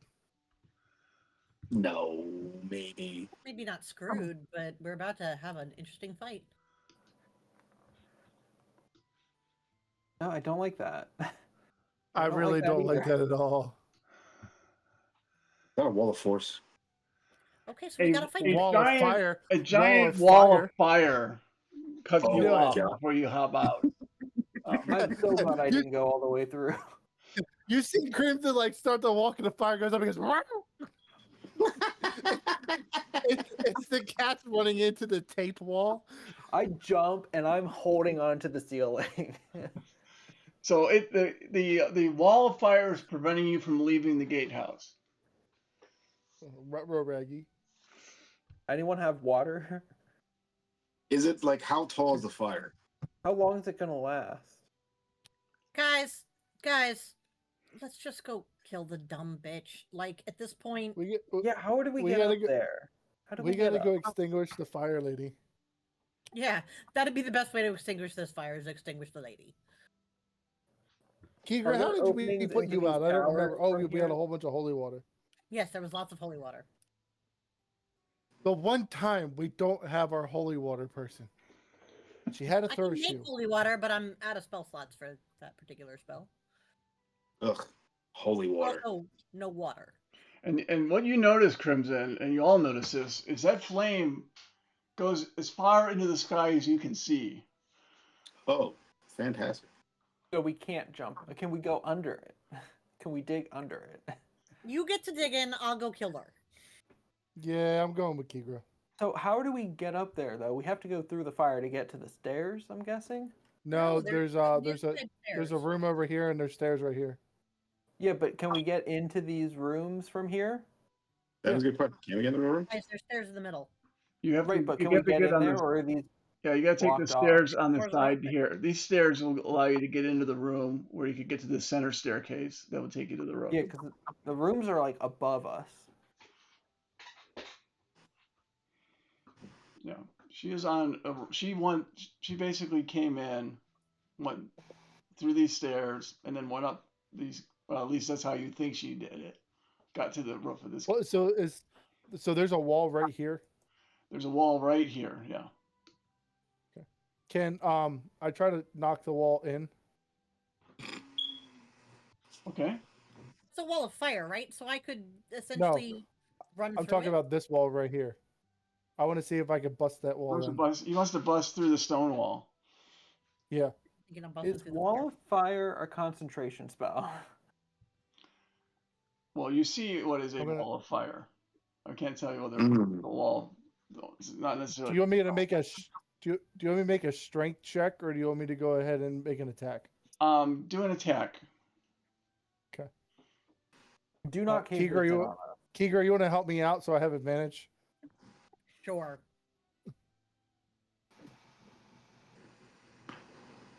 Crimson is backing up. He's getting away from whatever this is about to be. Nope, can't help you. I can't roll today. Okay, so 21 on the wall.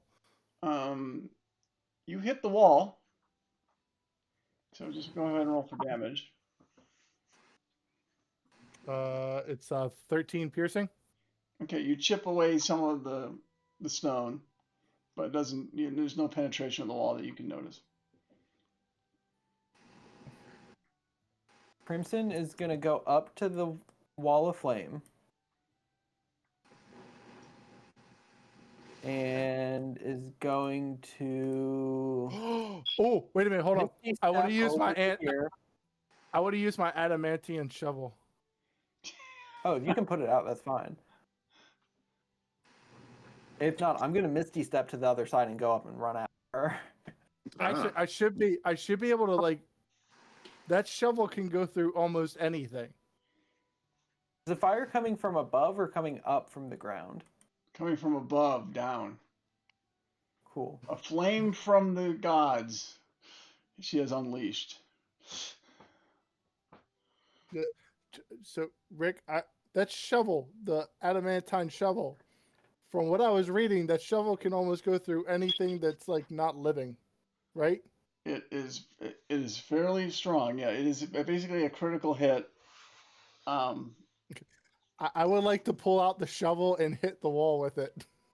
Okay. I thought you were gonna cover the fire and let me sneak under it, maybe. Mm-hmm. I want to see if I can pry this open and see if I can pry some of these bricks out with the shovel and try to hit it. If So- you can, great. If not, I'm Misty stepping through and just gonna run at her. Okay, so that's what I'm going to do. I'm using the adamantine shovel against the wall. Okay. Roll to hit. What would I roll? Just a D20. Okay. Any hits are critical though, because of the adamant.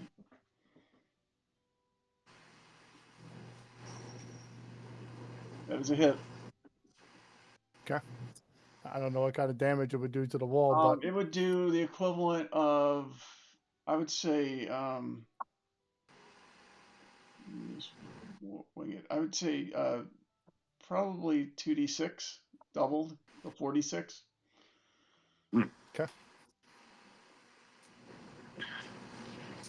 Torres is sitting in the back, cleaning his nails, watching everybody do the hard work. so 19. Okay, so 19 damage. Yeah, you're able to knock a brick out, and you can see Okay. through it. You can't get I'm- through that hole. Archimedes might. Torres might even be squishy enough to get through there. I think Crimson can probably slip through too, but You're gonna do something stupid again. I figure as much. Yep. You're gonna run through it. Try to go through the fire. Wait, hold on. I'm going to tell you to do that too. Like, I just thought my. Oaken, if I take the shovel and I use my steady aim, I can use my sneak attack on it and I can get advantage on it. Or you could take the shovel and hold it over your head and walk through the stupid wall since the fire's coming from up top. Also just Misty step. Or I can crawl through the wall. I mean, if I can make it through the wall, I'm gonna go through the wall. I mean, I'll just swing at the wall a couple more times. okay. Go for it. Kira's wanting to just burn through that fire. She's good. She's been on fire before. Yeah, I'm You need, swinging you multiple need a quick times. second, Luna? I just saw your note. No, I just got back. Oh, okay. Sorry, I just saw it. You're quick. Okay. Yeah, we'll take a break as soon as this wraps up. So, what do you want to? So, who's doing what now? Kigra, are I'm you swinging gonna at the dart wall through a the couple more flame? times. I'm gonna go through the wall. Okay, you're gonna take that little hole. You can give me a dexterity save, or just dexterity check, or an acrobatics check. Ooh. I don't think I'm fitting. You had a little too Oh. much pie, and can't quite squeeze all the way through there. So he tries to Okay. go through, Oaken grabs him and pulls him back and says, "Hold on a second, I'm going to swing Make it again." bigger. He swings again. He hits the wall again before he does that. Does another 13. So chips another way away. And he's still holding him with his arm. So like he grabbed him by the belt loop, pulled him out, and like hit And I him just with his push him other through. hand. And then he's gonna push him through the rest of the way. That's fine. And Crimson ends up on this side of the wall, very dusty. And then he's gonna step away and says, "Torres, you're next." I will have Archimedes fly through first. He doesn't need a check. He can get through easy. All right, now I go through. Dex, Yeah, Dex or acrobatics. the same for me. Aha! Ha ha! Yeah. You're nice. able to kind of squeeze through a little bit, and get in, and you're on the other side of the wall. Torres, And you then wanna while go? they're Should we while go they're get in her? there, while everybody's in there investigating, Oaken's just gonna be just chipping away to make it a big enough wall for him to get through. So And so, Keeker, did you run through that? I did. Okay, I need a dexterity saving throw, please. I'm bet you need something. I swear, if you go down, So that was an 8? Okay. Mhm. Yeah. You take 62 damage. Oh my god! damn! 62, Oh my god! 62 fire damage. If I were anybody else, I'd be dead. She's down to 1 now. Down to 1 hit point and a little crispier for the effort. Oaken just heard like all this armor just sizzles like, ooh, that did so good. I heard a Was scream. that Y'all worth were it, Keegan? screaming because I'm going to tell you, with 62 points of damage, Keeger screamed. Was that worth it? Yeah. Torres is I don't back. know, man, but I don't have to Okay, fight. okay. Oaken's just gonna whistle louder, but I did not hear that. I did not hear that. Crimson's just gonna run up the stairs. I look around like, what was that Hold on, god awful scream? hold Torres, on, let's I'm go. coming through. Oh, look, there it is. Natural 20 on the final swing takes down the whole wall. There's I got enough. Oaken's coming You've taken through. down enough where you can get through, Oaken. Okay. All I right, was put looking the at shovel looking away. like, where's Keegra? I'm coming. She's I extra I crispy. don't know, but it's not good. Does anyone smell burnt? I smell burnt like pork or hair. something? I smell a roast. Who's Mm, cooking? I don't know. Okay. Anyways, I'm running up the My bonus stairs. action real quick, and You guys can follow or not. because owie.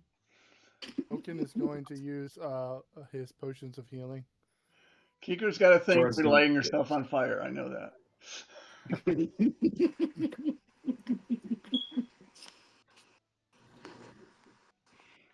Okay. All this healing. Good thing you guys have stopped and got some healing potions from that druid by the old gods area. Damn, we're gonna have to use all of them. So I used my 2 that I had, so I am out of healing potions.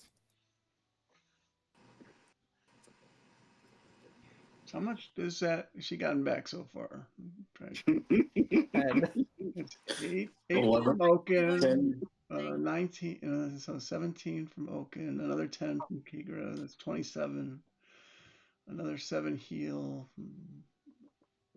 from 28. No, I'm sorry, that's 35, 45, 52. Actually, 52 so far of healing. what? How? I see these heal. Oh, no, that's right. Those are the rolls that were up there previously. Never mind. I was double counting.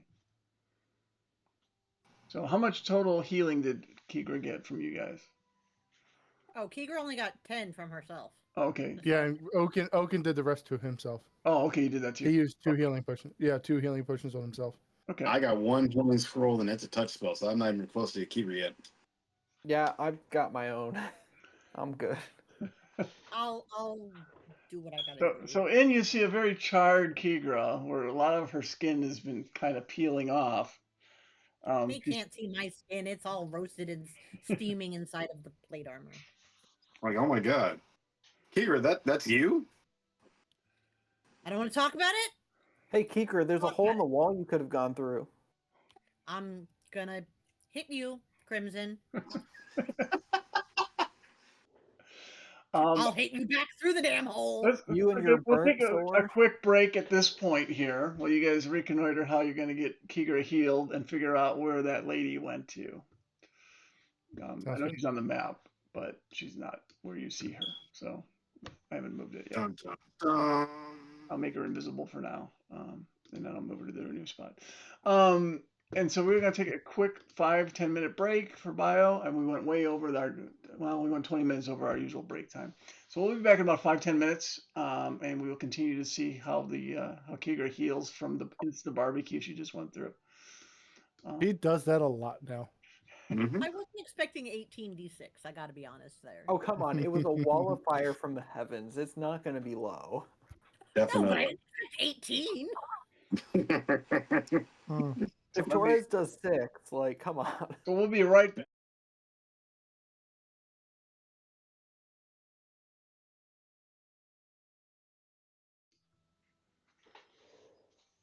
Hello, everyone. We are back after a little bit of a break. When we left things, Kigra decided to dive into a wall of flame. Didn't go as well as she'd hoped, but thanks to her orc resistance, she crawled out of it with 1 hit point and has slowly been healing herself up. Oaken had managed to use his magical shovel to dig a hole through a stone wall that we were able to squeeze Torres through, and Cal, and had to make it a little bit bigger because I think Crimson had a little bit too much to eat the night before. Too many donuts.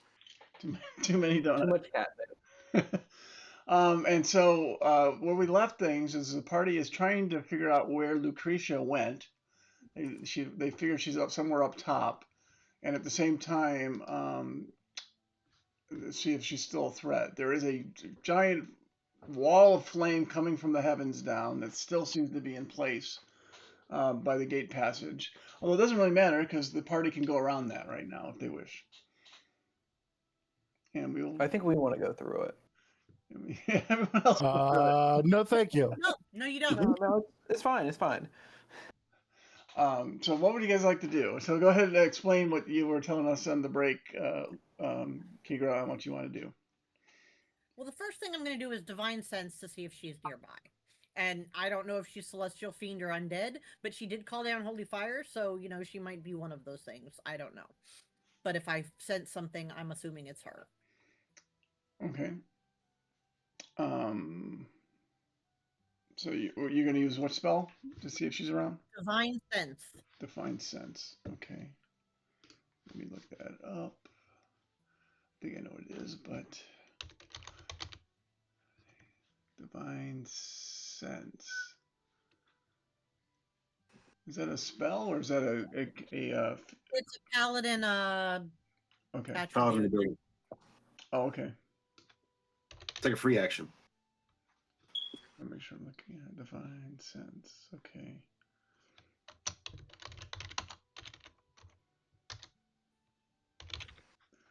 Actually, it's in your character sheet. I'll just look it up from there. I might. Like, just click your character sheet and I'll find out all about it. Okay, divine.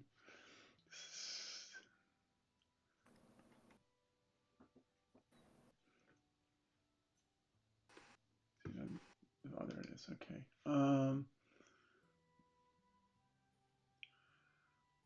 You do not detect a sense of evil.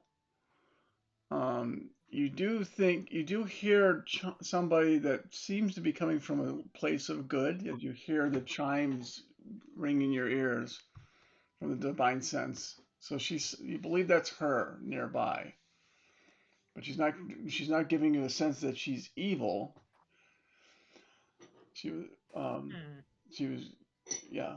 She set up a barrier, hoping you guys wouldn't actually go through it. But I don't think she was intentionally trying to harm you. She was just trying to capture you.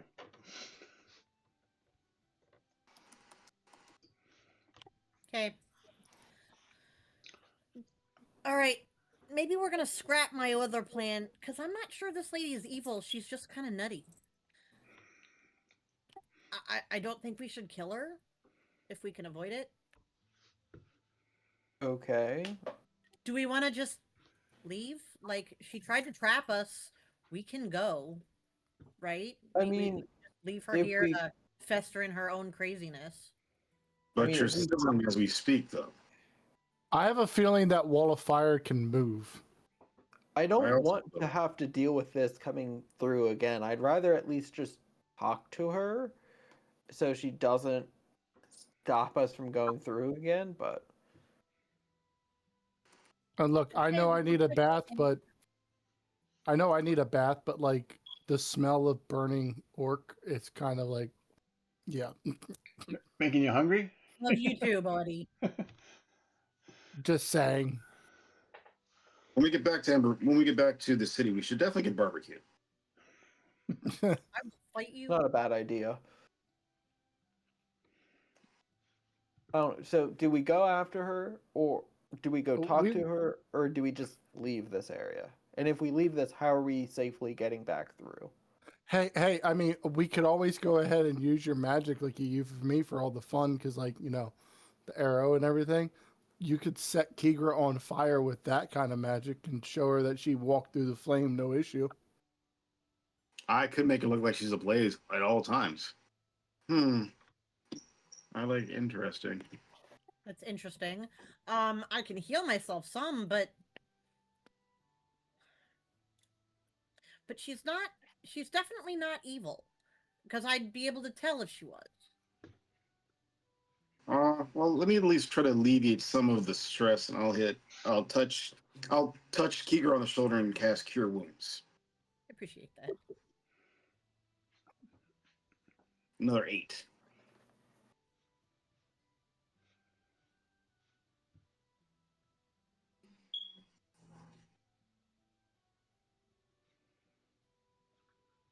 And I'm So gonna if we- use my potion of healing because there's no reason not to at this particular point. If we just go into the city more, are we gonna have to deal with her coming back out, or do you think she's gonna let us pass through? We're gonna have to deal with her coming back out. Damn it. So do we just talk with her now? Yes.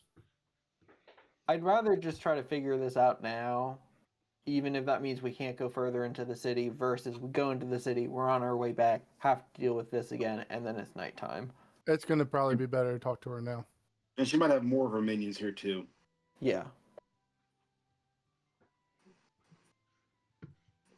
Okay. So what would you guys like to do? We're going to go up the stairs. Up the stairs we go.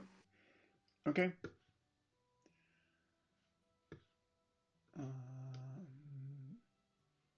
And I'm using 5 of my lay on hands points to heal myself 5 more because I Okay. need more hits.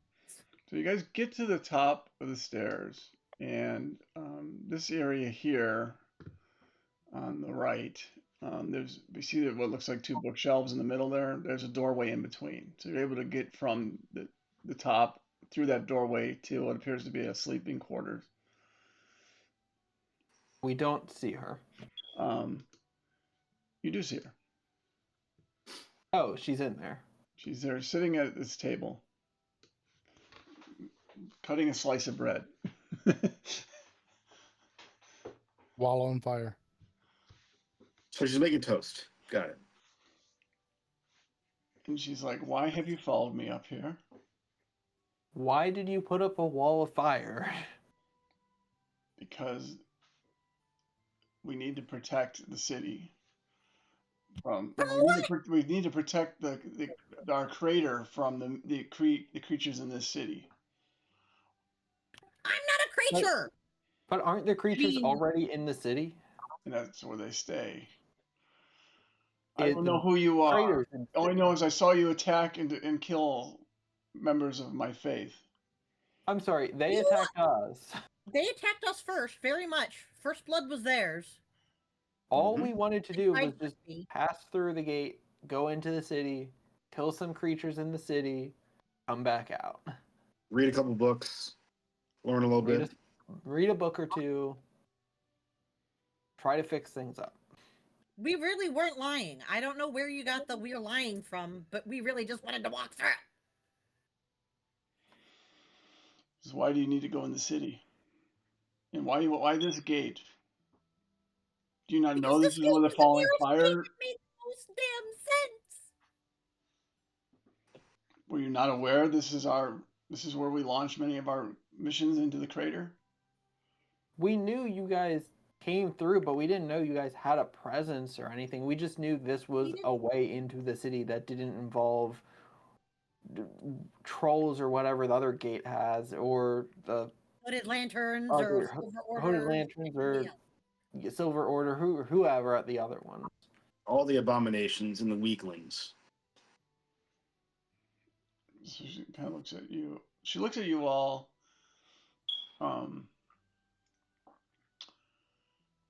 She's like assessing you. You kind of get that. You get that sense she's kind of looking you over. She kind of just looks at her bread, tears a piece off, starts chewing on it, and goes, "I will take care of those you have burned or sliced or otherwise killed." Or thundered. But yep. Really, they came after me first. I didn't want to slice them in half. I tried talking.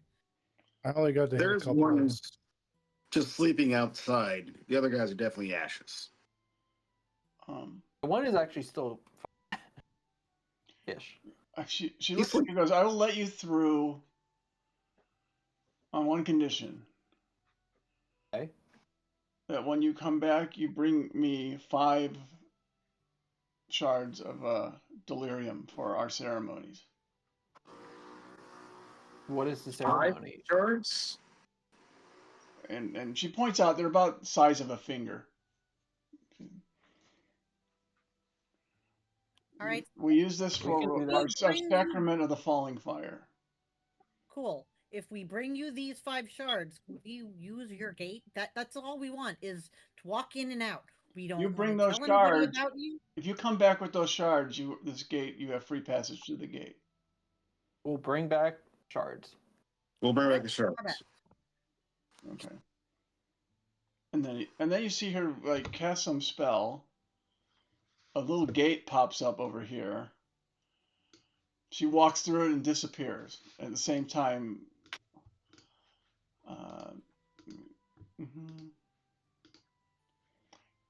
the wall of flame disappears. And you see that all those people that were dead before are now alive. I'm just gonna put their tokens on. So. Wow, it's a good thing we didn't fight her. Yeah. We should have asked her to heal you before she left. You know what? I think we don't ask more than we don't push it. The phrase "quit while you're ahead" comes to mind. Yeah. Also, Kyogre still has more health than I do. I do have so more we're good. ability to heal. A little. She does? Oh wow, she does. Yeah. So, where are you at health-wise, Kiger? I could be worse. You know what? I feel like I need to use a potion of healing now, so I'm going to. And the guy that was burnt to the crisp is fully functional again. Does he remember being burned to a crisp? You don't know. All he knows he's not unconscious, and he doesn't have a condition anymore. Let me change his condition. Should we move into the city now and not fight people at this gate again? That would be a good choice, because I only have 2 more turns on my wand. Okay. So yeah, if you guys want to walk into the city, you can do that. In the area, in order to get to the tower, you're going to have to continue walking straight until you get to the river. The river will be on your left-hand side. You have to cross that river to get to the cosmological clock tower. While we're going, so what is it? Delirium? What shards? Yeah, like shards. finger-sized shard. So you can, if you want, you can search for them along the way. Are those bigger than the fragments and the slivers? Yes. Think of the slivers as like a fingernail. This is like a whole finger. Okay. Yeah, I want to be searching for him as we're going. Okay. So Also, I think we need to be just careful moving around, like watching out for things, almost just stealth our way through this. Stealth as much as possible. Yes. okay. So if you guys are going to do some searching, I can do Um, searching. Searching something I can do.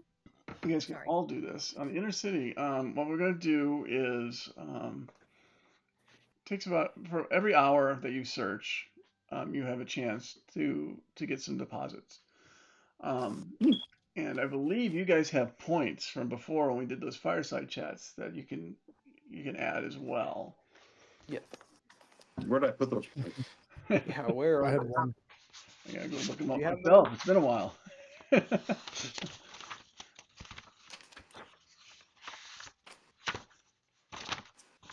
I had Uno point. I think, yeah, you had one. I think everyone had at least one. I thought somebody had two or Thought three.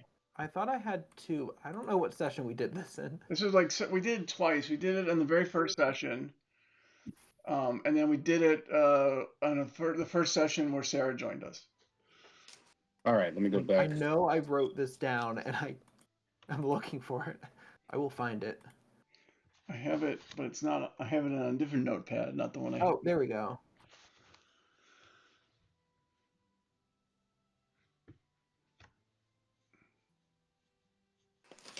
I think I had 3 of my notes are right. I had either 2 or 3. I can't find the first one. I thought I had. I don't think I had anything from the first one. I think I got all of mine from the second one. Okay. Or maybe not. I don't know. So what I think I had 3 from the second one. what I need you guys to do is let me make sure I get this right here.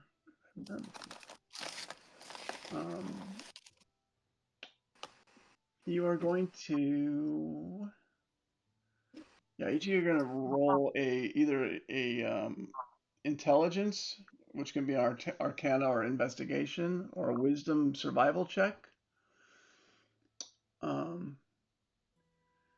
Well, shit. And What was the choices?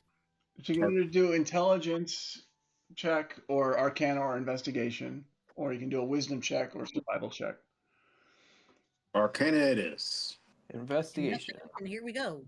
Survival. God.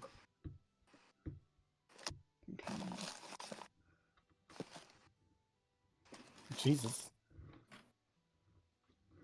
Okay, Kigra finds one finger-sized shard in the ruins as she's walking along. That's where Just one? Kikra. And for those that have if you want to use one of your bonus ones, you can roll another check. Rolling it again. Yeah, so you didn't have to There use we any, go. you didn't have to use any to get the first one, but Nope. Yeah. Okay, so I'm gonna hold on to my points. Torres also finds one. So you guys now have Token don't find two of the nothing. 5 you need. And Kigra does not. Because we're gonna have more chances to find them as we keep going, right? Actually, you guys each one of you get one more roll. One roll. Let's Because go. you're very close to the crater. So And no. Jesus. Sorry. Haha! and Oaken finds one shard. And you do not, Crimson. You need a higher number than that. So so you guys found a total of 3 shards in your journey closer to and by the time you get to the river, you've gone through. You see a road that leads to the river on the left, or you can continue going straight, where there's another bridge that crosses over the river.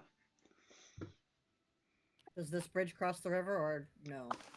There's one that's close to you right now, that crosses the river. The other one you've been told is the one that leads to the main courtyard where the cosmological clock tower is. Oh, then we should keep going to the next one then, right? Next one. Yes. Definitely next one.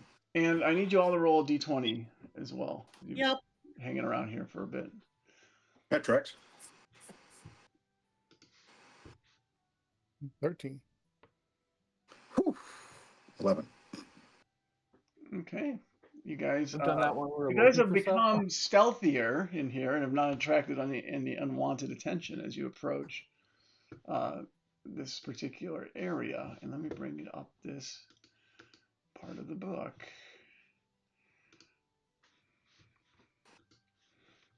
Here we go. So you guys start crossing. You go over the river first of all, and as you're walking over the bridge, you see the water is very murky.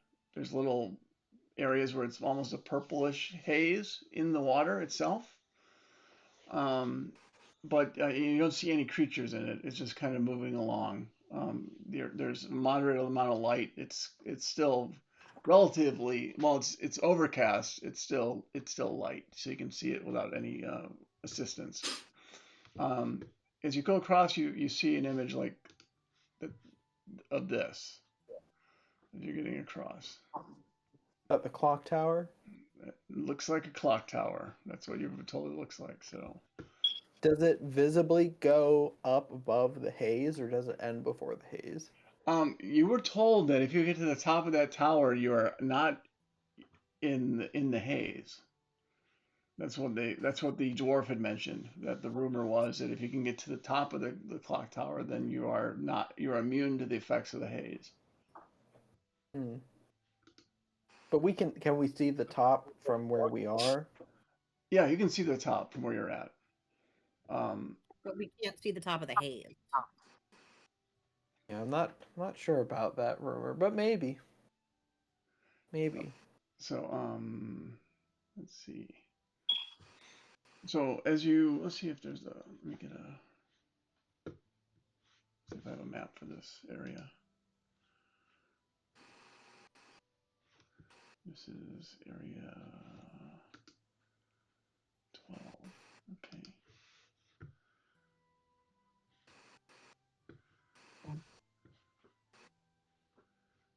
Where's the clock?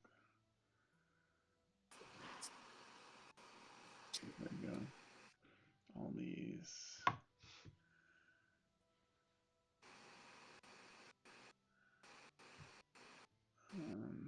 I'm just going to use a city map for the time being. Probably the best way to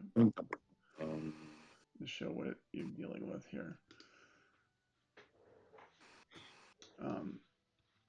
And Wait a minute. this building here, Wait. just say that this building is the clock tower, okay? And when you get close enough, Oh, there's a detailed map there. So I don't like this map. Oh no, not this map.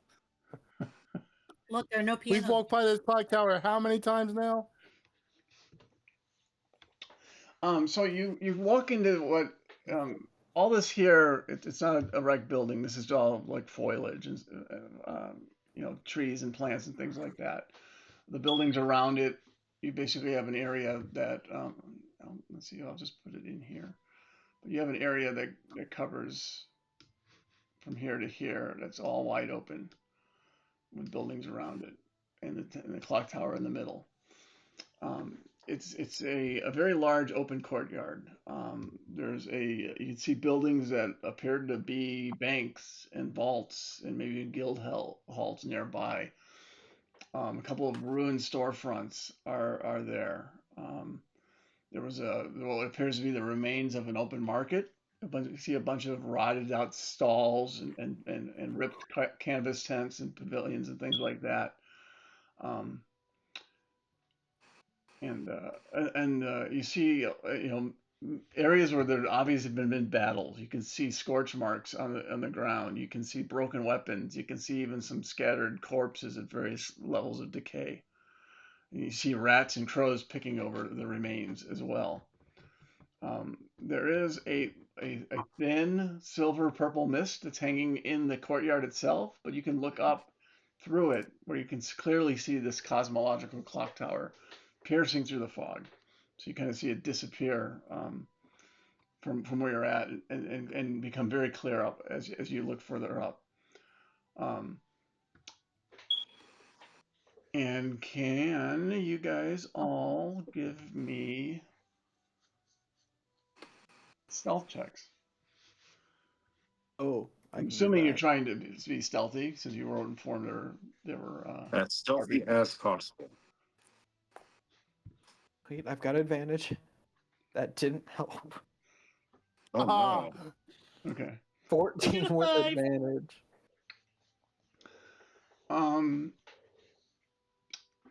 You hear screeching suddenly, and you hear wings flapping above the mist. Oh boy. And let me show you what shows up.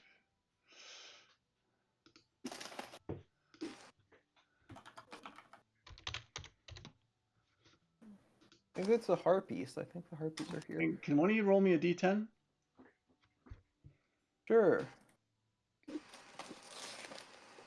How about a 1? yeah, 1. Oh shit. Oh my God. Back to back ones. Okay. Yeah, that's 0. Be a None. one.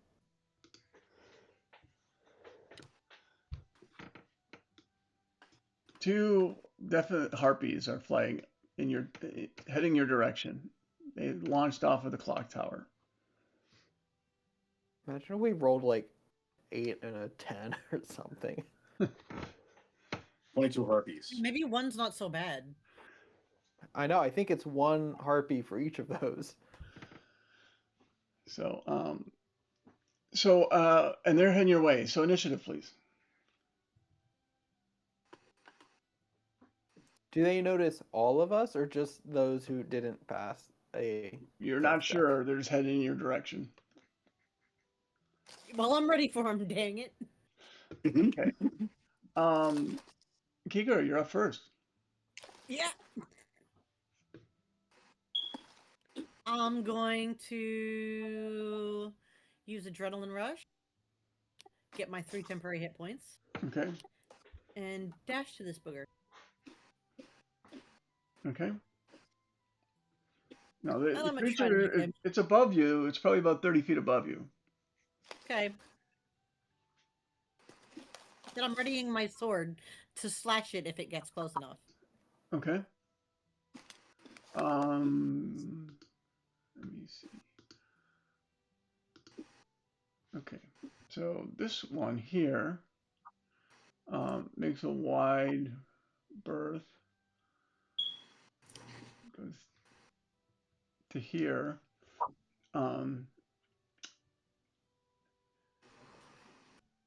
And I need everyone. You start hearing this magical melody come from it. Nope. And No. That was No, we something. don't. That was a strange ass eerie. melody. Simpson's plugging his ears. And I Mhm, need you mhm. all to give me a wisdom saving throw. Ugh. Oh boy. Maybe I got a chance. Oh God. Maybe I don't. So Crimson with an 8, Kiko with I'm not a 3, much. I'm Oaken with a 6, Torres with 11. Okay, Torres, you pass. Yeah. Just waiting for Uh-oh. us to all Um, not pass. The other 3 of you are charmed. Yeah. Oh no. And so I will give you guys can give yourselves a charmed condition if you want, or I can give them to you either way.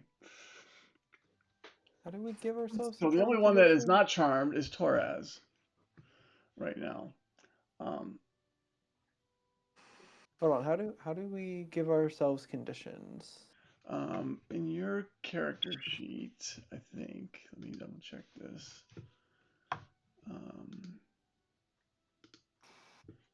Under your character, I think. Oh no, I guess I will give you a condition. So I'll do it that way. So it's under right where you get your what you call it your senses and everything like that right above your weapons, armors, and tools. There's Oh, a thing add that says condition. add condition. Perfect. So charmed, you can't attack the charmer or target the charmer with damage abilities or magical effects. Yep. Oh, so it's just the one that charmed us. Mm-hmm. Yep. Oh, that's fine. So what The it's charmer has basically doing advantage is it's to a a- luring song. So those that are charmed are going to move in the direction of that particular harpy Oh no. on their turn. Ironic. And so it is now your turn. You're charmed, Crimson. So you're going to I move have to move as much as full you can. movement. Full movement in the direction of that harpy. Okay, Oh my god. That's not good. but I can still take actions. You can still take actions against the other one if you wish. Yeah, can I shoot the other one? Yeah, this one. You're the one that you like. That's a lovely melody. It's good background music when I shoot this other one over here. So yes, you can shoot at number 4. That is a hit. Woohoo! And 9. Okay. And it takes 9 points of piercing damage from your short bow. And it screams out a little bit in pain. It gets frustrated as the bow gets close to it. Let me move this map a bit. There we go. There we go. That's all I can do. Okay. The harpy by Kigra, while sitting above you, also starts to sing. Oh no. And so, Kigra, can you, you were already impacted, right? So I guess the only one that would be Torres needs another saving throw. Wisdom. Here we go. 12. You pass. Yes. So you seem to be immune to both Harpy's songs, whereas the other party members are enthralled by at least song number coming from number 2. I'll say that since they're both singing, that it's either one of them. So you guys can decide on your turn whether you want to go closer to 2 or closer to 4. Crimson, you'll probably go closer to 2, but just because it's closer to you. Yeah. So let us go to Oaken. What do you want to do? I guess I got to move closest to whichever one, so Yep. I'll just move closer to where Crimson was going. Okay. So. Oaken, full come join me. movement. The sound is so nice over here. The acoustics are fantastic. Okay. And Oh, by the way, Crimson, at the end of your turn, you get to roll the save again. Oh, cool. Wisdom save? Wisdom save. so I'm going to take my Nope. spear Okay. and okay, I can throw it at 4. So I'm Actually, gonna you're just charmed to both throw of it. them now. So, since they're both. Oh, we're charmed for both of them. Yeah. Okay. I didn't make another save for the second one. Yeah. Do we automatically fail the second one? I just here, yeah, I'll give you guys a save on that. I just was shortcutting it, but yeah, in theory, they might be out of tune, so you might not get. So go ahead and go save on the other one. Nope, I failed that 19. one too. Okay. Okay. Nope. You're just enthralled by their musical prowess. So I don't do anything. I'm just like, I can't hit these beautiful creatures. Crimson yells, the other one sucks. The other one's bad at singing. This one's good, though. Okay. So I'll make another. I'll end my turn and I'll make another wisdom saving throw to see if I can be saved against 4 this time. Okay. Nope. Oh my god. Okay. I love the music.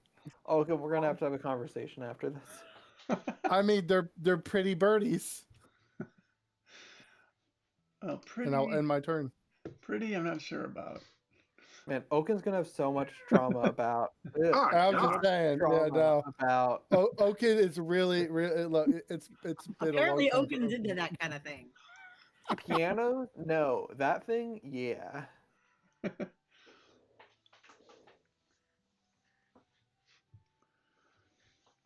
Okay. Archimedes and Torres, what do you like to do? I'm gonna have Archimedes give me the help action because I do not feel enthralled. I just look at both of them like, what are you babbling about? That sound is horrendous. I'm going to get right behind them and I'm going to cast Scorching Ray. Okay. And the first attack will be at advantage. Okay. And then cast First Blast at advantage. Okay. That would be a hit. 2d6. Okay. Second Ray. So 10 damage. Thank- Let me do a con check to see if she is still able to continue her seeing. Actually, it's a con save.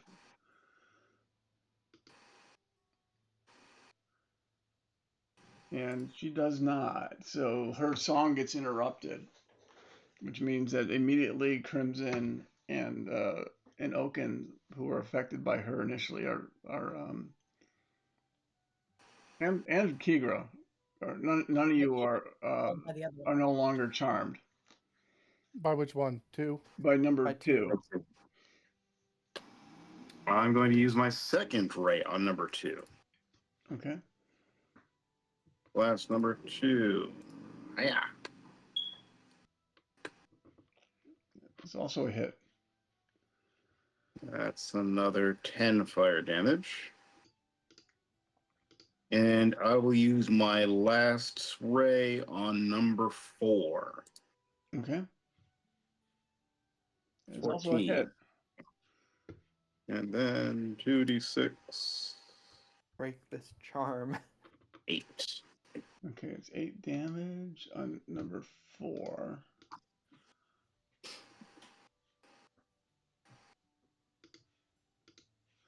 Okay, and let me see how they do. But she's able to keep the song going. Gosh darn it. Darn. That will be my. I'll have Archimedes at least fly up and be right behind Kira, and that'll end my turn. Okay. So Oaken, you are no longer charmed by number 2. Yay! So you can move your condition. Kiger's All of a still, sudden, I'm like, wait a minute. Kiger's still charmed by What number was- 4. So, and it takes it back to Kiger at the top of the order. Which really sucks because Kiger can't do anything. Even if she wasn't charmed, she can't do anything. Kiger's just staring up at number 4. Kind of drooling a little bit.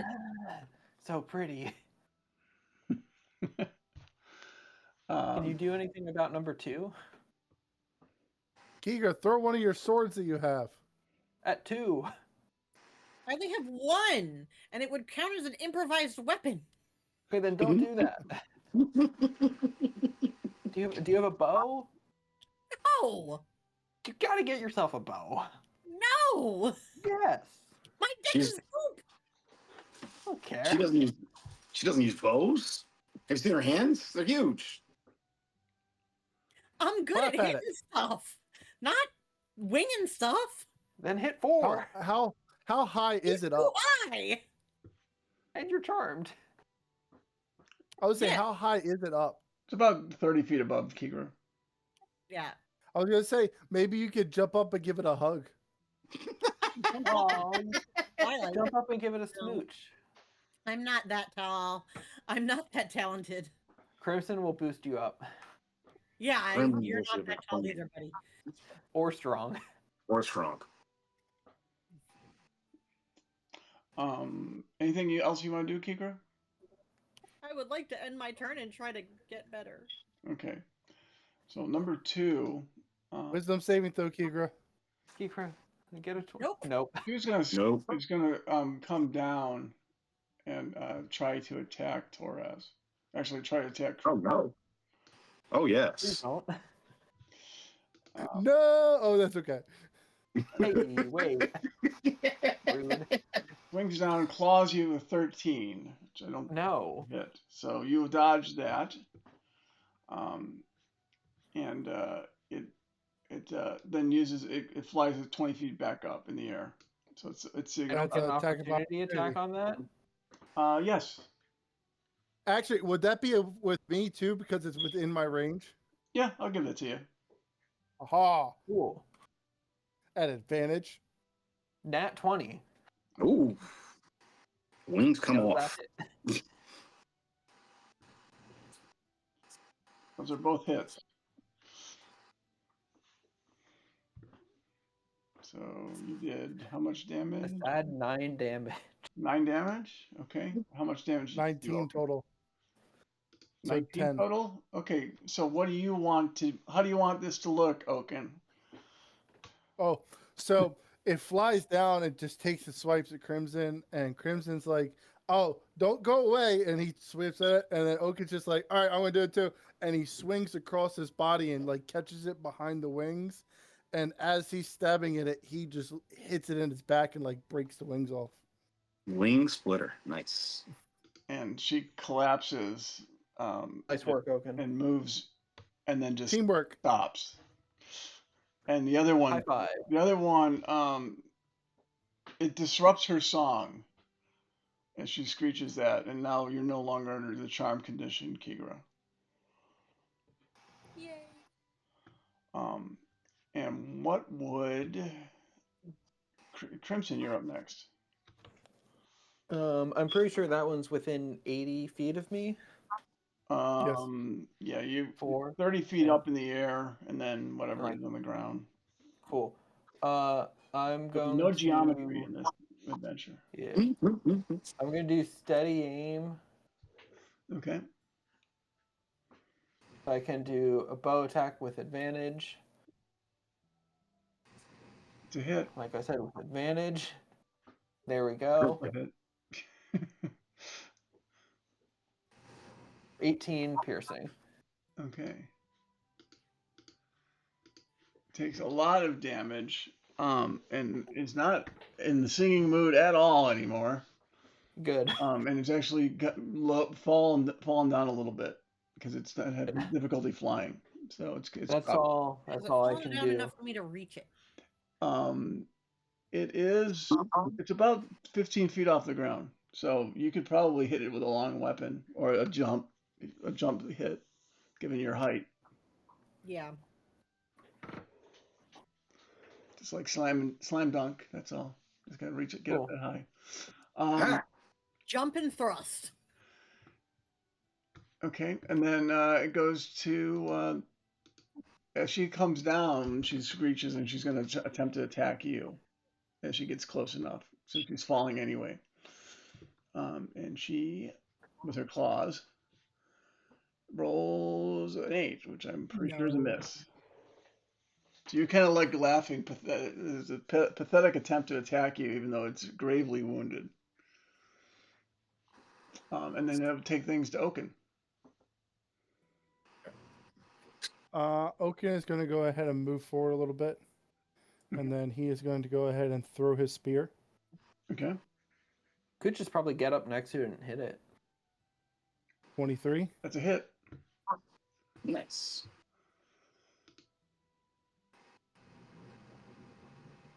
11 piercing. And how would you like the coup d'etat to be? So Oaken walks forward and he's just like, no, just out of range. So he's just going to throw the spear. When he hits it, just like he's trying to go ahead and take down a bird with the spear that he's practiced before. He's like getting the aim right, just tossing it and watching it go down. He goes, okay. So remind me, no more drinking before listening to music. Okay, what is with you and music? You've got the pianos you're in love with. You've got these things. I was never in love with the piano. Don't you say I don't that? know. It seemed like it charmed you pretty good. Tried to beat somebody, beat the piano with somebody. Yeah.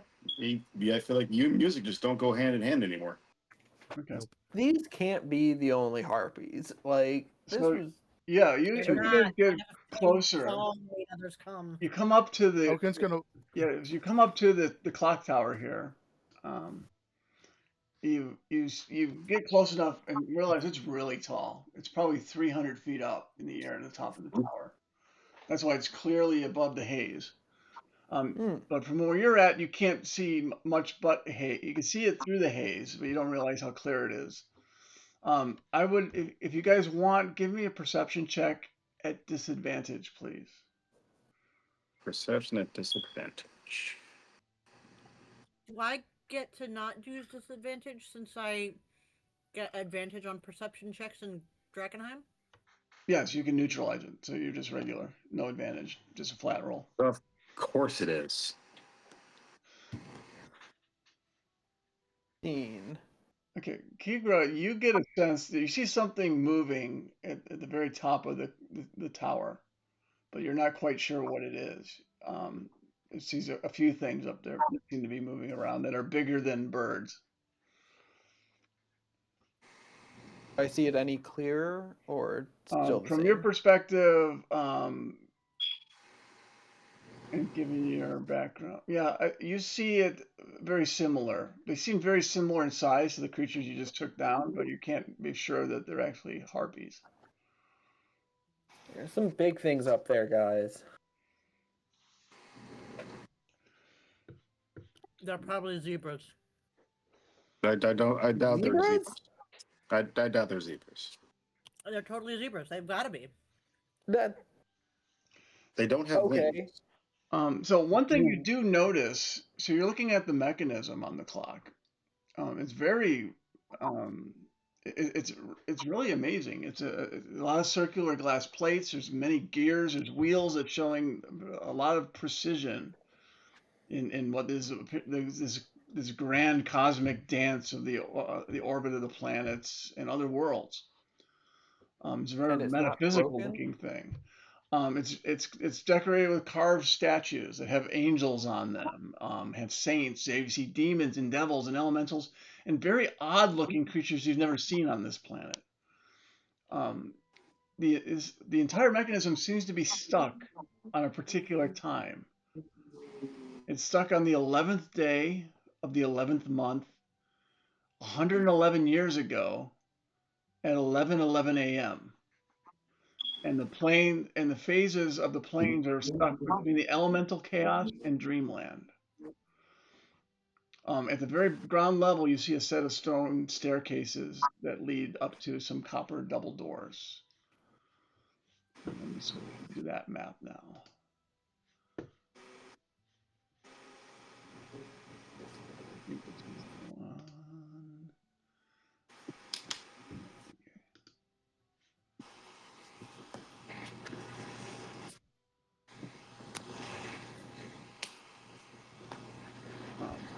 And the double doors are up here. So let me put you guys here.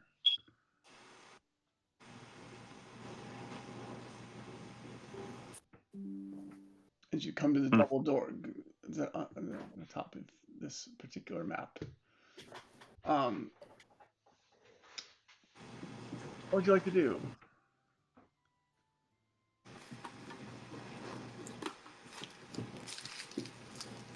Are the doors open? No, they are closed. So technically, Are they locked? Let's find out. technically, will try to open the door. There we go. and then we open up the whole thing. They actually have it reversed, but I'll unfog it all. So you walk into you walk into the interior. It's a very dramatically different look from on the inside than on the outside. Everything on the outside was very elegant and modern and kind of futuristic, for lack of a better word. Inside, it's just exposed brick. The staircase that goes around that you see immediately on your right as you go through the doors is just old wood. And it just seems to wrap around. Each level goes up. You go down one, and then you go up another level, and you'd be continuing to do that as you move your way up. And so, and as you walk, assuming you walk, so do you guys want to walk up the stairs, or what do you want to do? In the middle, it's just a big empty area I'd that like you to can send look up. I'd like to send Torres up the stairs first to make sure the stairs can handle it, and then Crimson, and then me, and then Oaken, because the stairs are old wood, and that doesn't bode well. Yes. Why would I go up the stairs first?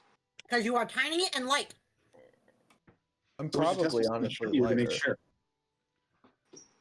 And I look at Oaken. Oaken, would you like to go first? If you ask, no. I'll go first. Okay. So as you walk on the stairs, they seem to hold your weight. There's definitely some creakiness, but you don't hear any cracking or anything like that. As I go, if there are any that seem like they're a bit weaker or stuff, I'll point them out to the others. Okay. And so yeah, you start going up the stairs, and let me just check something on how many flights of stairs this thing has. I guess I'll follow behind Crimson.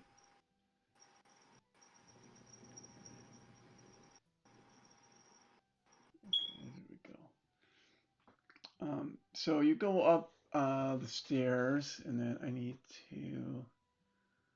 So as you go up a flight of stairs, in order to get to the next level, it's about 20 feet of climb on the stairs before you get to the next corner of this building. And there's a thin metal railing, and so it looks kind of like.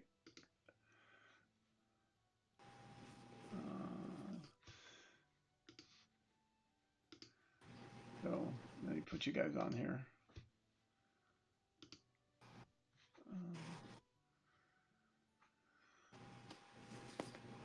These stairs look a little bit better.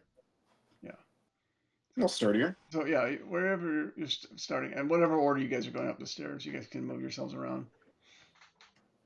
Oaken is in the back. And so you're now the floor there is about 25 feet below you.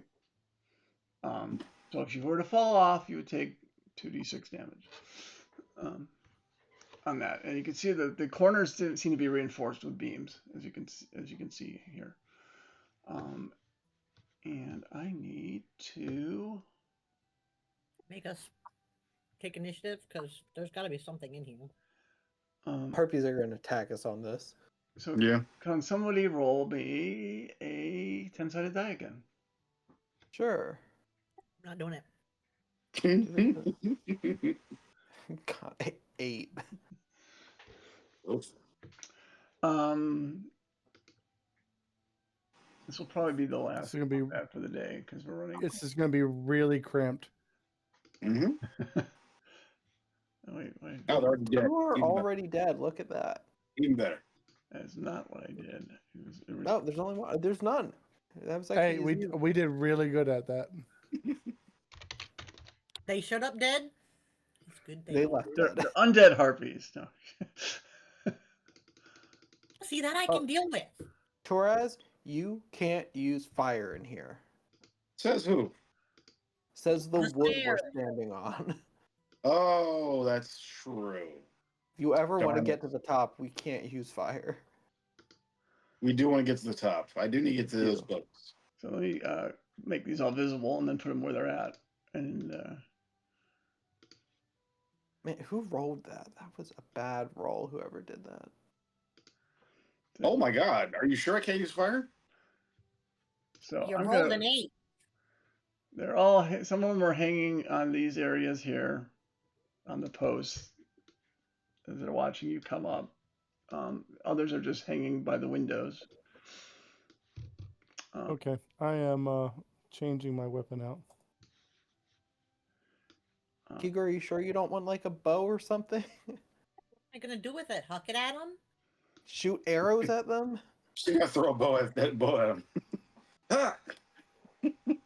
Crimson would give you a bow, see you do that, and just cry and And what run we back were- down. And given the time, we're going to end things here with our cliffhanger as the party is going up the cosmological clock tower. and have encountered more of their friendly neighborhood harpies that have been hanging out about 25 feet up. Um, and we will probably bring Lilith will hopefully find her way to this tower by the time you guys get back next week. As Okay, well. okay. Great. So we will Carrying leave. the cart, We're probably. going to distract them. They're going to hear the clanking of armor and just run off. So yes, so we were going to leave things like that for next week. So again, thank you, party. I hope you enjoyed the session today. For those watching, I'm glad you were able to attend as well. Again, I am DM Rick for the Initiative League. We have games on Saturday nights. The contract that I think Robert is a member of that team that plays with DM Chuck, and then DM John has his own adventure called The Plague, I believe, that are on Sunday nights as well. Again, thank you to our party for attending, and we'll see you all again next week. Have a good one. See you, everybody. See you next week. Later.